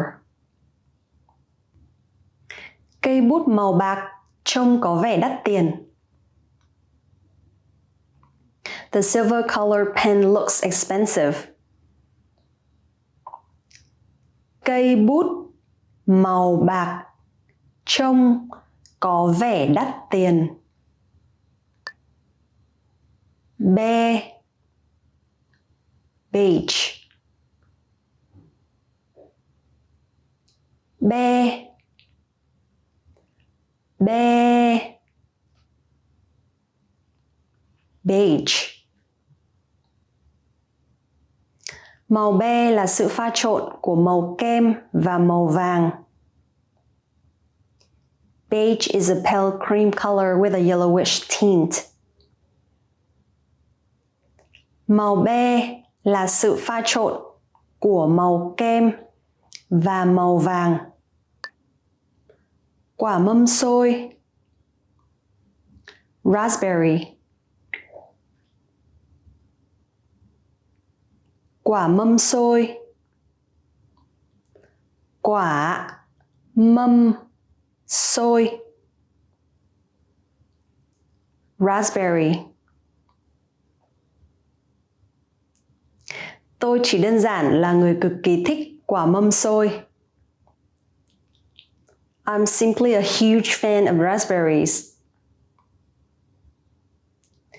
Tôi chỉ đơn giản là người cực kỳ thích quả mâm xôi. Ho. Cough. Ho. Ho. Cough. Người đàn ông đang ho. The man is coughing. Người đàn ông đang ho. Tỏi. Garlic. Tỏi. Tỏi. Garlic. Vị và mùi là điểm đặc trưng nấu nướng của tỏi. The taste and odor of garlic are its cooking trademarks.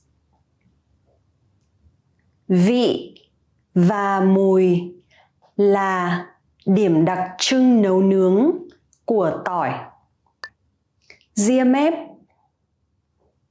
Mustache. Ria mép. Ria mép. Mustache. Người đàn ông có bộ ria mép rậm. The man has a thick mustache. Người đàn ông có bộ ria mép rậm. Máy giặt. Washing machine. Máy giặt. Máy giặt. Washing machine. Tôi dùng máy giặt để giữ quần áo sạch. I use the washing machine to keep my clothes clean. Tôi dùng máy giặt để giữ quần áo sạch. Đầu DVD. DVD player. Đầu DVD. Đầu DVD. DVD player. Chúng tôi coi phim bằng đầu DVD mỗi tối thứ Tư. We watch movies on the DVD player every Wednesday night. Chúng tôi coi phim bằng đầu DVD mỗi tối thứ Tư. Quạt. Fan. Quạt. quạt, fan.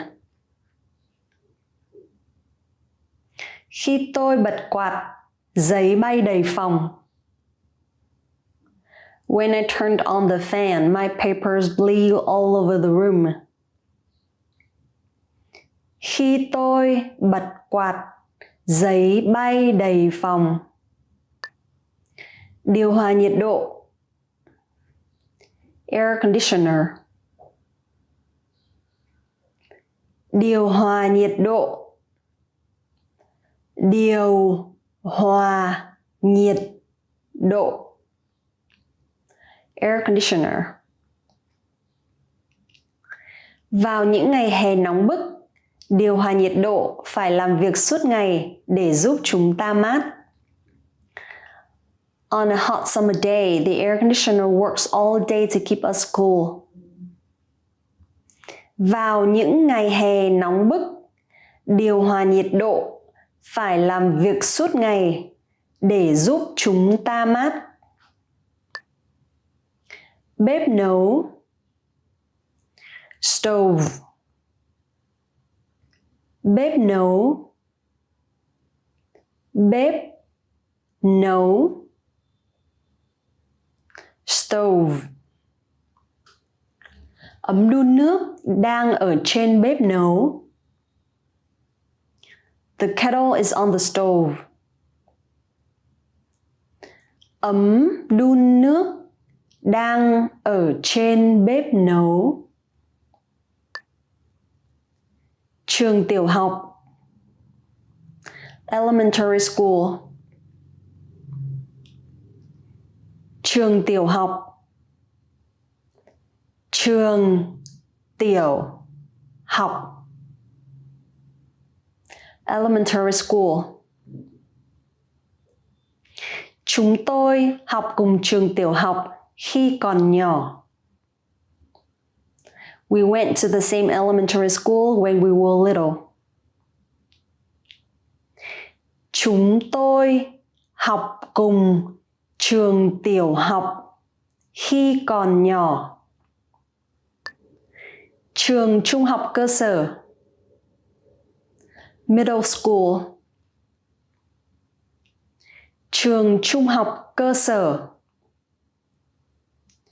trường trung học cơ sở,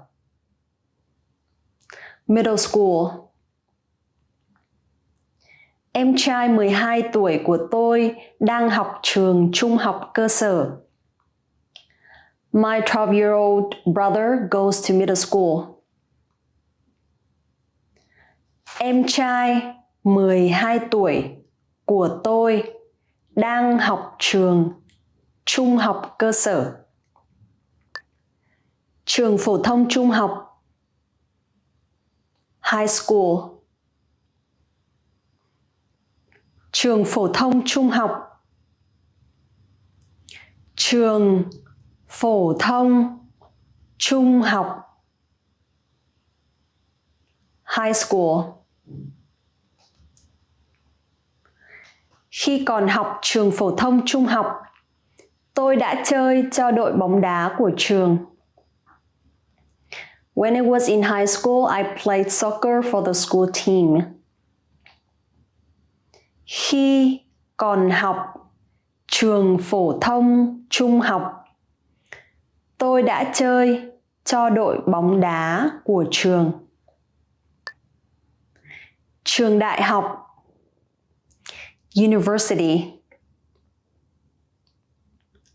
Trường đại học, trường đại học, university. Anh ấy nhận được học bổng toàn phần của một trường đại học nổi tiếng. He received a full scholarship from a famous university. Anh ấy nhận được học bổng toàn phần của một trường đại học nổi tiếng. Hiệu trưởng, principal. Hiệu trưởng, Hiệu trưởng. Principal. Ông tôi đã từng làm hiệu trưởng. My grandfather used to be a principal. Ông tôi đã từng làm hiệu trưởng. Sáng. Bright. Sáng. Sáng. Bright.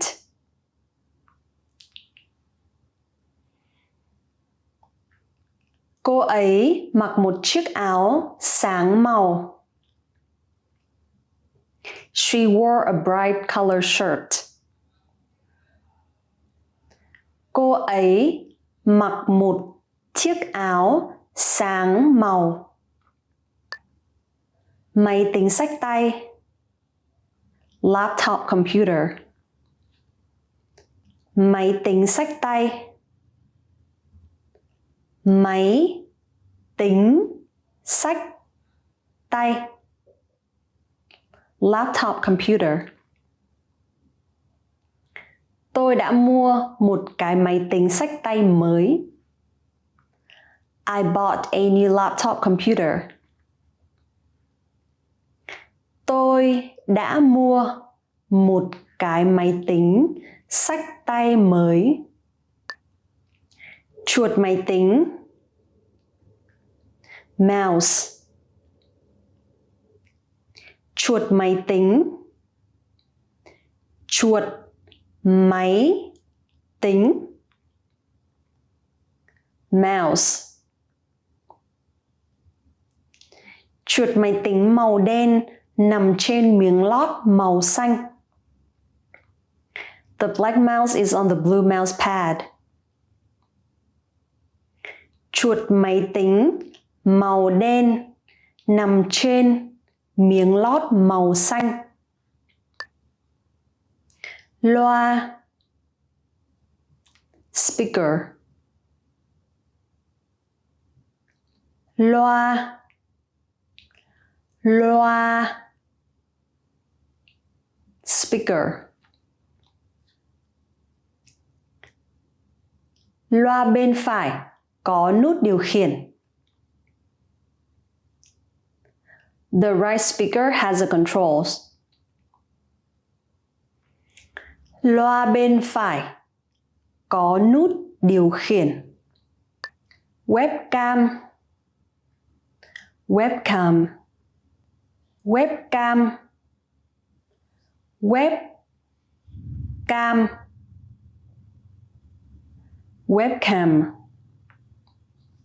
Người phụ nữ đang sử dụng webcam để thực hiện cuộc gọi video.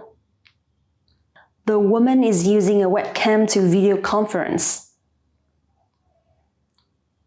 Người phụ nữ đang sử dụng webcam để thực hiện cuộc gọi video. Mic. Microphone.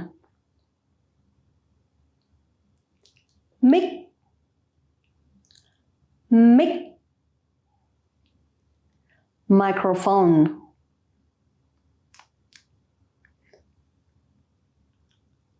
Đưa cho tôi cái mic. Give me the microphone. Đưa cho tôi cái mic. Máy tính để bàn. Desktop computer. Máy tính để bàn. Máy tính để bàn. Desktop computer. Tôi chỉ có máy tính để bàn thôi. I only have a desktop computer. Tôi chỉ có máy tính để bàn thôi. Ớt. Chili pepper. ớt, ớt. Chili pepper. Để nguyên hạt trong quả ớt sẽ khiến nó cay hơn rất nhiều. Leaving the seeds in the chili pepper will make it much hotter. Để nguyên hạt trong quả ớt sẽ khiến nó cay hơn rất nhiều. Ngô, corn. Ngô, ngô, corn. Loại rau yêu thích của tôi là ngô nguyên bắp. My favorite vegetable is corn on the cob. Loại rau yêu thích của tôi là ngô nguyên bắp. Giường đơn, single bed. Giường đơn, giường đơn, single bed. Căn phòng có một giường đơn. The room came with a single bed. Căn phòng có một giường đơn. Giường đôi, double bed. Giường đôi, giường đôi, double bed.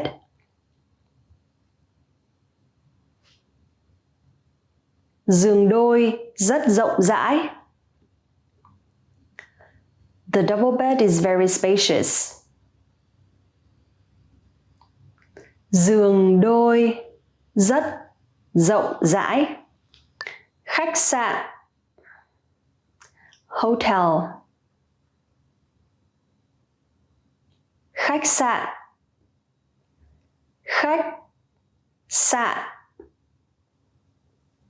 hotel.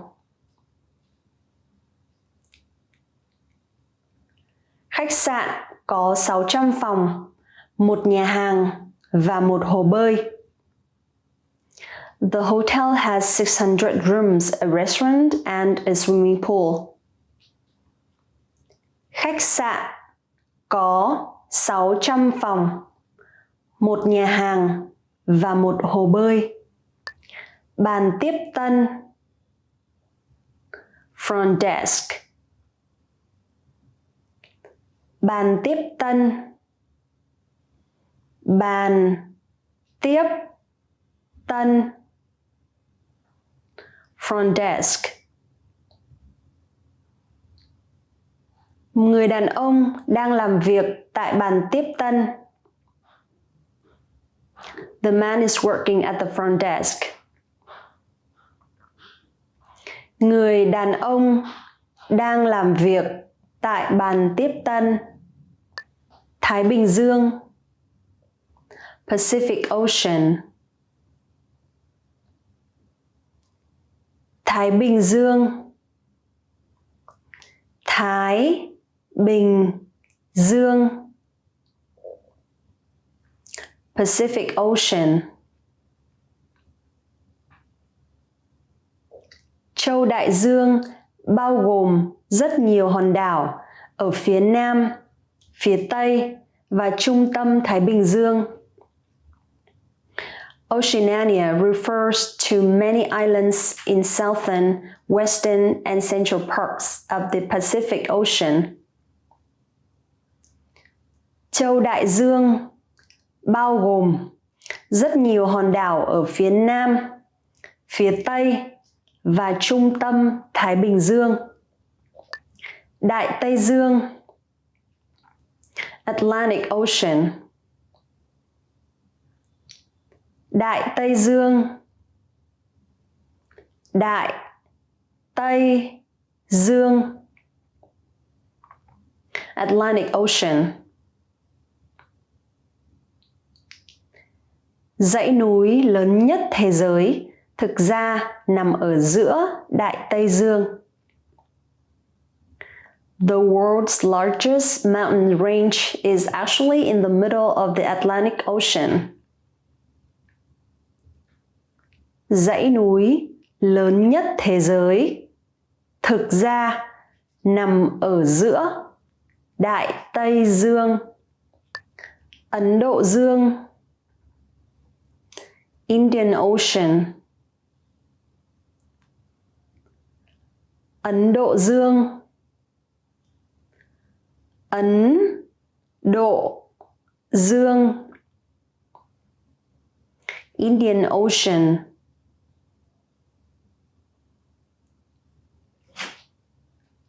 Phía đông Nam Phi là Ấn Độ Dương và phía tây là Đại Tây Dương.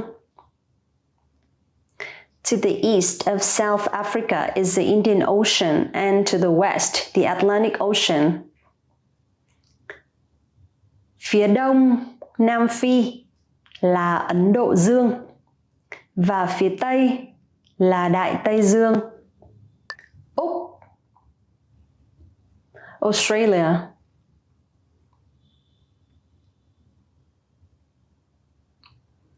Úc, Úc,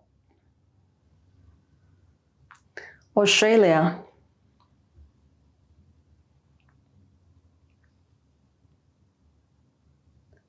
Úc là một quốc gia, cũng là một châu lục.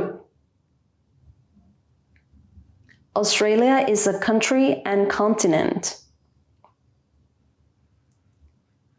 Úc là một quốc gia, cũng là một châu lục. Châu Nam Cực, Antarctica. Châu Nam Cực, Châu Nam Cực, Antarctica.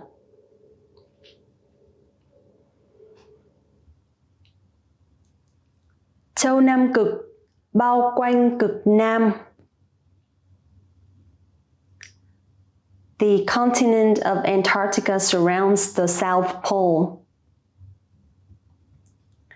Châu Nam Cực bao quanh cực Nam. Châu Á, Asia. Châu Á, Châu Á, Asia.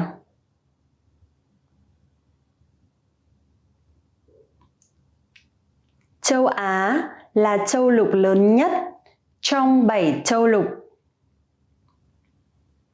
Asia is the largest of the Earth's 7 continents. Châu Á là châu lục lớn nhất trong 7 châu lục. Châu Phi, Africa. Châu Phi, Châu Phi, Africa. Châu Phi, châu lục lớn thứ 2 trên trái đất, có nhiều nguồn tài nguyên thiên nhiên phong phú. Africa's Earth's second biggest continent has vast natural resources. Châu Phi, châu lục lớn thứ 2 trên trái đất, có nhiều nguồn tài nguyên thiên nhiên phong phú. Châu Âu, Europe. Châu Âu, châu Âu, Europe. Dãy núi Alper nằm ở châu Âu. The Alps mountain range is located in Europe. Dãy núi Alper nằm ở châu Âu. Bắc Mỹ, North America. Bắc Mỹ, Bắc Mỹ, North America. Bắc Mỹ kéo dài từ Bắc Cực đến biển Caribe. North America reaches from the Arctic to the Caribbean Sea. Bắc Mỹ kéo dài từ Bắc Cực đến biển Caribe. Nam Mỹ, South America. Nam Mỹ, Nam Mỹ, South America. Có 12 quốc gia trên lục địa Nam Mỹ. There are 12 countries on the continent of South America. Có 12 quốc gia trên lục địa Nam Mỹ. Chàm, indigo. Chàm, chàm, indigo.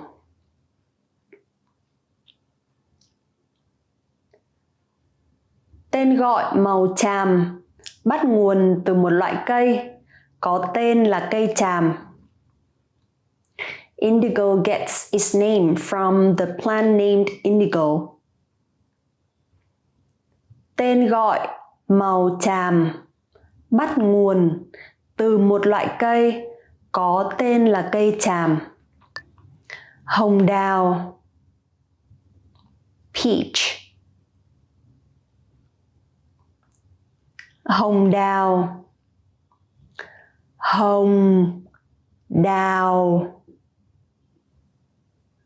peach.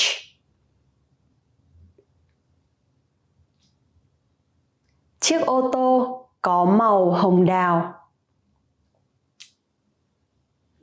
The car is a peach color. Chiếc ô tô có màu hồng đào. Tối, dark.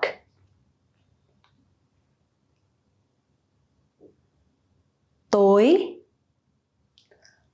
tối, dark.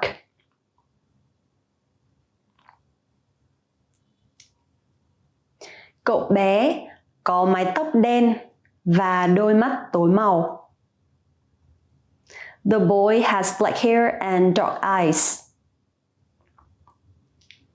Cậu bé có mái tóc đen và đôi mắt tối màu. Phiền toái, annoying. Phiền toái, phiền toái, annoying.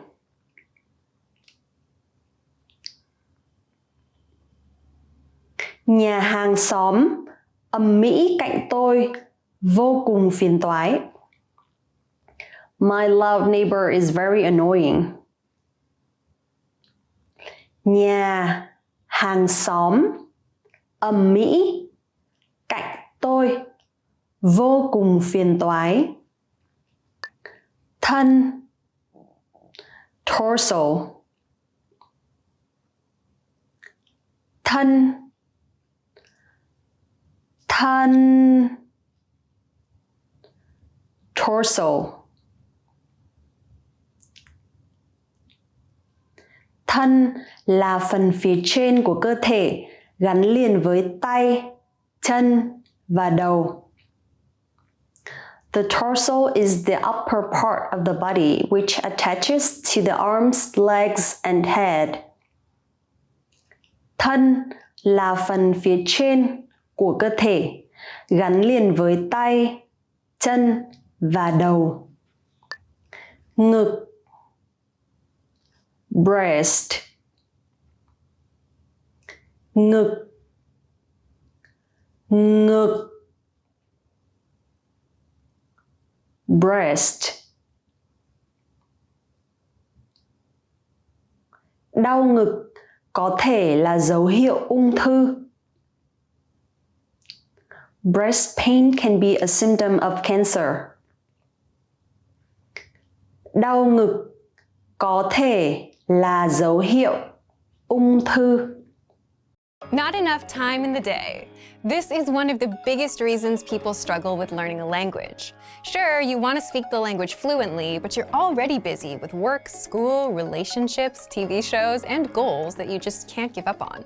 But the truth is, if you're going out and commuting, then you actually do have a bit of time, which is actually enough to learn a language if you're learning the right way.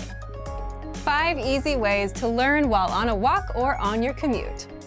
So in this guide, you'll discover how you can learn a language and make meaningful progress on your walks or commutes, and how to apply these tips to our learning system, but you can also apply them to your other resources. But first, if you don't yet have access to our language learning system, sign up for a free lifetime account right now. Just click the link in the description to get your free lifetime account. So, how can you learn on a commute or a 10-minute walk? Number 1. Download our free app, Innovative Language Learning. If you're already thinking that getting an app is obvious, you're right. But many apps out there require you to be actively tapping and using your device, which may not be good if your commute involves driving. With Innovative Language Learning, you can just press play on a lesson and listen to practical conversations in your target language, all hands-free. You hear real speakers, real voices. And then our teachers explain all the words and grammar rules from the conversation while you're walking or even driving. Each lesson is just a few minutes long, meaning you can learn quite a bit on a 10-minute commute. Number 2, boost your vocabulary with the word of the day. This is another thing you can do on the go. Our free Word of the Day email lessons are sent daily, and all you have to do is open up your phone, check the email, and learn the word. And that only takes a minute or less. Many of our existing learners like this study tool because even if they're too busy to do anything else, keeping up with the Word of the Day still keeps them on track with the language. Everyone that signs up to our learning system gets the free Word of the Day automatically. So if you want this study tool, just click the link in the description. Number 3, swipe through our vocabulary and phrase images. You know how you open up your Photos app and swipe through to look at your pictures? Well, you can do just that and learn words and phrases at the same time with our infographics. Just download our free infographics. These contain several words per image, so you're not learning just one word at a time. And then swipe through while you're on a walk or on a commute. Of course, you can do this with other resources too, like our PDF cheat sheets. Number 4, listen to words and phrases on repeat with our audio slideshow. Just visit our free vocabulary lists inside the menu. Pick a list and select Play Slideshow. You can set this slideshow on a loop and play the words and phrases over and over while you're out on the go. And number 5, learn with your teacher on the go. If you're a Premium Plus member, you can also use our app to interact with your teacher, ask questions, make recordings of yourself speaking, and get corrections. Just tap on My Teacher on the bottom menu. Many of our learners will spend a few minutes sending questions about grammar they've learned in the lessons, and others send quick write-ups about their day for corrections. So go ahead and try any one of these tips and learn a bit of the language while you're out on the go. And if you want to get access to these resources and our learning system, sign up for a free lifetime account right now. Just click the link in the description to get your free lifetime account. Not enough time in the day. This is one of the biggest reasons people struggle with learning a language. Sure, you want to speak the language fluently, but you're already busy with work, school, relationships, TV shows, and goals that you just can't give up on. But the truth is, if you're going out and commuting, then you actually do have a bit of time, which is actually enough to learn a language if you're learning the right way. 5 easy ways to learn while on a walk or on your commute. So in this guide, you'll discover how you can learn a language and make meaningful progress on your walks or commutes, and how to apply these tips to our learning system, but you can also apply them to your other resources. But first, if you don't yet have access to our language learning system, sign up for a free lifetime account right now. Just click the link in the description to get your free lifetime account. So, how can you learn on a commute or a 10-minute walk? Number 1, download our free app, Innovative Language Learning. If you're already thinking that getting an app is obvious, you're right. But many apps out there require you to be actively tapping and using your device, which may not be good if your commute involves driving. With Innovative Language Learning, you can just press play on a lesson and listen to practical conversations in your target language, all hands-free. You hear real speakers, real voices. And then our teachers explain all the words and grammar rules from the conversation while you're walking or even driving. Each lesson is just a few minutes long, meaning you can learn quite a bit on a 10-minute commute. Number 2, boost your vocabulary with the word of the day. This is another thing you can do on the go. Our free Word of the Day email lessons are sent daily, and all you have to do is open up your phone, check the email, and learn the word. And that only takes a minute or less. Many of our existing learners like this study tool because even if they're too busy to do anything else, keeping up with the Word of the Day still keeps them on track with the language. Everyone that signs up to our learning system gets the free Word of the Day automatically. So if you want this study tool, just click the link in the description. Number 3, swipe through our vocabulary and phrase images. You know how you open up your Photos app and swipe through to look at your pictures? Well, you can do just that and learn words and phrases at the same time with our infographics. Just download our free infographics. These contain several words per image, so you're not learning just one word at a time. And then swipe through while you're on a walk or on a commute. Of course, you can do this with other resources too, like our PDF cheat sheets. Number 4, listen to words and phrases on repeat with our audio slideshow. Just visit our free vocabulary lists inside the menu. Pick a list and select Play Slideshow. You can set this slideshow on a loop and play the words and phrases over and over while you're out on the go. And number 5, learn with your teacher on the go. If you're a Premium Plus member, you can also use our app to interact with your teacher, ask questions, make recordings of yourself speaking, and get corrections. Just tap on My Teacher on the bottom menu. Many of our learners will spend a few minutes sending questions about grammar they've learned in the lessons, and others send quick write-ups about their day for corrections. So go ahead and try any one of these tips and learn a bit of the language while you're out on the go. And if you want to get access to these resources and our learning system, sign up for a free lifetime account right now. Just click the link in the description to get your free lifetime account. Remember, here's what you can do to learn all of these words by heart. Drill these words with our spaced repetition flashcards, which will help cement these words into your long-term memory. Save them to the word bank, your personal vocabulary collection, where you can print out your own study sheets, or review the words with our looped vocabulary slideshow and play it until you know all of the words. So click the link in the description right now and sign up for your free lifetime account to get these lessons and study tools. Ever listen to a song on repeat until the lyrics get stuck in your head? Well, you can do just that with language learning. Listening to your target language on repeat is a guaranteed way to get the language stuck in your head. Just imagine, you hit play and sit back and listen to the most common words and phrases on loop until they're stuck in your head without having to do much else. Does this work? And how can you do this? Stick around. How to review words on repeat and learn fast with this study tool. In this guide, you'll discover 1. A special free study tool that does the repetition for you, 2. How to get words and phrases stuck in your head, and 3. How to practice speaking in your target language. But first, if you don't yet have access to our language learning system, sign up for a free lifetime account right now. Just click the link in the description to get your free lifetime account. First, how can you start listening to your target language on repeat? If you're learning with our system, then you already have access to something called the Vocabulary Slideshow, which helps you do just that. And picture this. You could be walking to the store, going to work, or lying on the couch, listening to words and phrases on repeat with the Vocabulary Slideshow. There are no ads to interrupt you like you have on YouTube. And you come out knowing and speaking more of your target language without doing much work.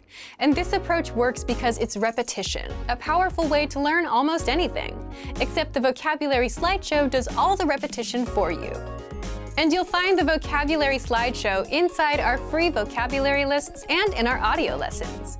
So if you visit a vocabulary list, look for the slideshow button at the top. And if you're on a lesson, scroll down to the vocabulary section and click slideshow. Second, how can you listen to your target language on repeat with this? First, pick a free vocabulary or phrase list. You'll get hundreds of lists based on common topics, like asking and answering, "How are you?" winter vocabulary, talking about your day, and more. Just pick a list of phrases you want to learn. When you open the list and click on the slideshow button, make sure to check the loop playback option. You can also exclude the translation audio so you can listen to just your target language and then start the slideshow and it'll play on repeat.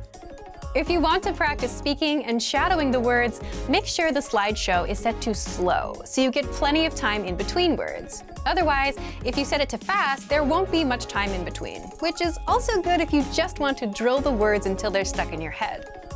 So, if you want to get access to this learning tool and our learning system, sign up for a free lifetime account right now.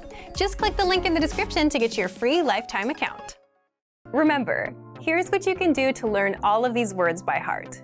Drill these words with our spaced repetition flashcards, which will help cement these words into your long-term memory. Save them to the word bank, your personal vocabulary collection, where you can print out your own study sheets, or review the words with our looped vocabulary slideshow and play it until you know all of the words. So click the link in the description right now and sign up for your free lifetime account to get these lessons and study tools. If you want to learn more words so you can speak and understand even more of your target language, there is a super simple way to do this. In fact, it's so simple that most people don't even think of it because it doesn't involve language apps, YouTube videos, or your computer. I'm talking about writing things out by hand. How to learn words and phrases by writing them out. And in this guide, you'll discover 1. Why writing words out helps you pick up languages faster. 2. How to use our free PDF workbooks to practice writing, and much more. But first, if you don't yet have access to our language learning system, sign up for a free lifetime account right now. Just click the link in the description to get your free lifetime account. You probably already know that one of the best ways to master a language is through actually using it and practicing it. And that's where writing things out comes in, because you're using the language when you write it down. And on top of that, the physical act of writing helps your brain remember the words much better than seeing them on screen or typing them out. Now, handwriting may feel slow, but by taking it slow, you actually speed up your learning and master the language faster because you engage more of your brain in the process. So, how can you do this? You can apply this trick to any resource that you're using right now by simply copying out the words and phrases that you come across. The more you write them out, the better they'll stick. With our learning system, you can 1. Practice with our free PDF writing workbooks and worksheets. All members get free access to our PDF writing workbooks and worksheets, which are based on common topics like the alphabet, common nouns, adjectives, greetings, and much more. Inside, you learn the most common words and phrases for that topic, and you get plenty of space to practice writing the words out. And in the last section of the workbook, you'll get tested on the words. You'll see the translations of the words, so you'll have to try and remember the meaning in the target language and write it in. 2. Practice writing with the free Word of the Day emails. Every day, we send you a new word to your email inbox. You get the audio pronunciation, sample sentence, and a picture to help it stick. But you can also just as easily write that word down and do that daily, every time the emails come in. And now you have a simple language routine going that you can stick with. Now, if you want to learn a little more than just words, you can 3. Practice writing out the conversations from our lessons. So, if you want to master entire conversations in your target language, you can also copy out the conversations from our audio and video lessons by hand. And this will help you master words, phrases, and grammar rules all at once, since you're not just writing out words, but actual lines. Just scroll down to the dialogue section of a lesson to see the conversation. So, if you want to get access to these learning tools and our learning system, sign up for a free lifetime account right now. Just click the link in the description to get your free lifetime account. Learning to speak at a basic level in your target language isn't hard at all. In fact, you could cheat your way into speaking, and you could do this in just a few minutes a day, anywhere, anytime. How? How to learn conversations on the go with conversation cheat sheets. Stick around. In this quick guide, you'll discover 1. A free cheat way to start speaking in your target language, 2. How to pick up practical conversations anywhere, anytime, and more. But first, if you don't yet have access to our language learning system, sign up for a free lifetime account right now. Just click the link in the description to get your free lifetime account. So, 1. How can you learn to speak the basics of your target language? With our conversation cheat sheets, you can basically cheat and start speaking today. You learn a basic practical conversation in every cheat sheet, plus additional words, so you can plug in and create your own sentences. All you have to do is quickly review the cheat sheet for a minute or two, read the phrases out loud, and that's it. 2. How to pick up practical conversations anywhere, anytime. You get over 30 such conversation cheat sheets on our website, all covering practical topics such as numbers, talking on the phone, greetings and survival phrases, and more. And the best part is, you can download these cheat sheets as PDFs and keep them forever. Save them to your phone or even print them out and quickly review them anywhere. So if you're out on the go and want to learn a bit of language for a few minutes, you can quickly glance through the cheat sheets on your phone. If you want to get access to these learning tools and our learning system, sign up for a free lifetime account right now. Just click the link in the description to get your free lifetime account. Great work! Here's a reward. Speed up your language learning with our PDF lessons. Get all of our best PDF cheat sheets and ebooks for free. Just click the link in the description.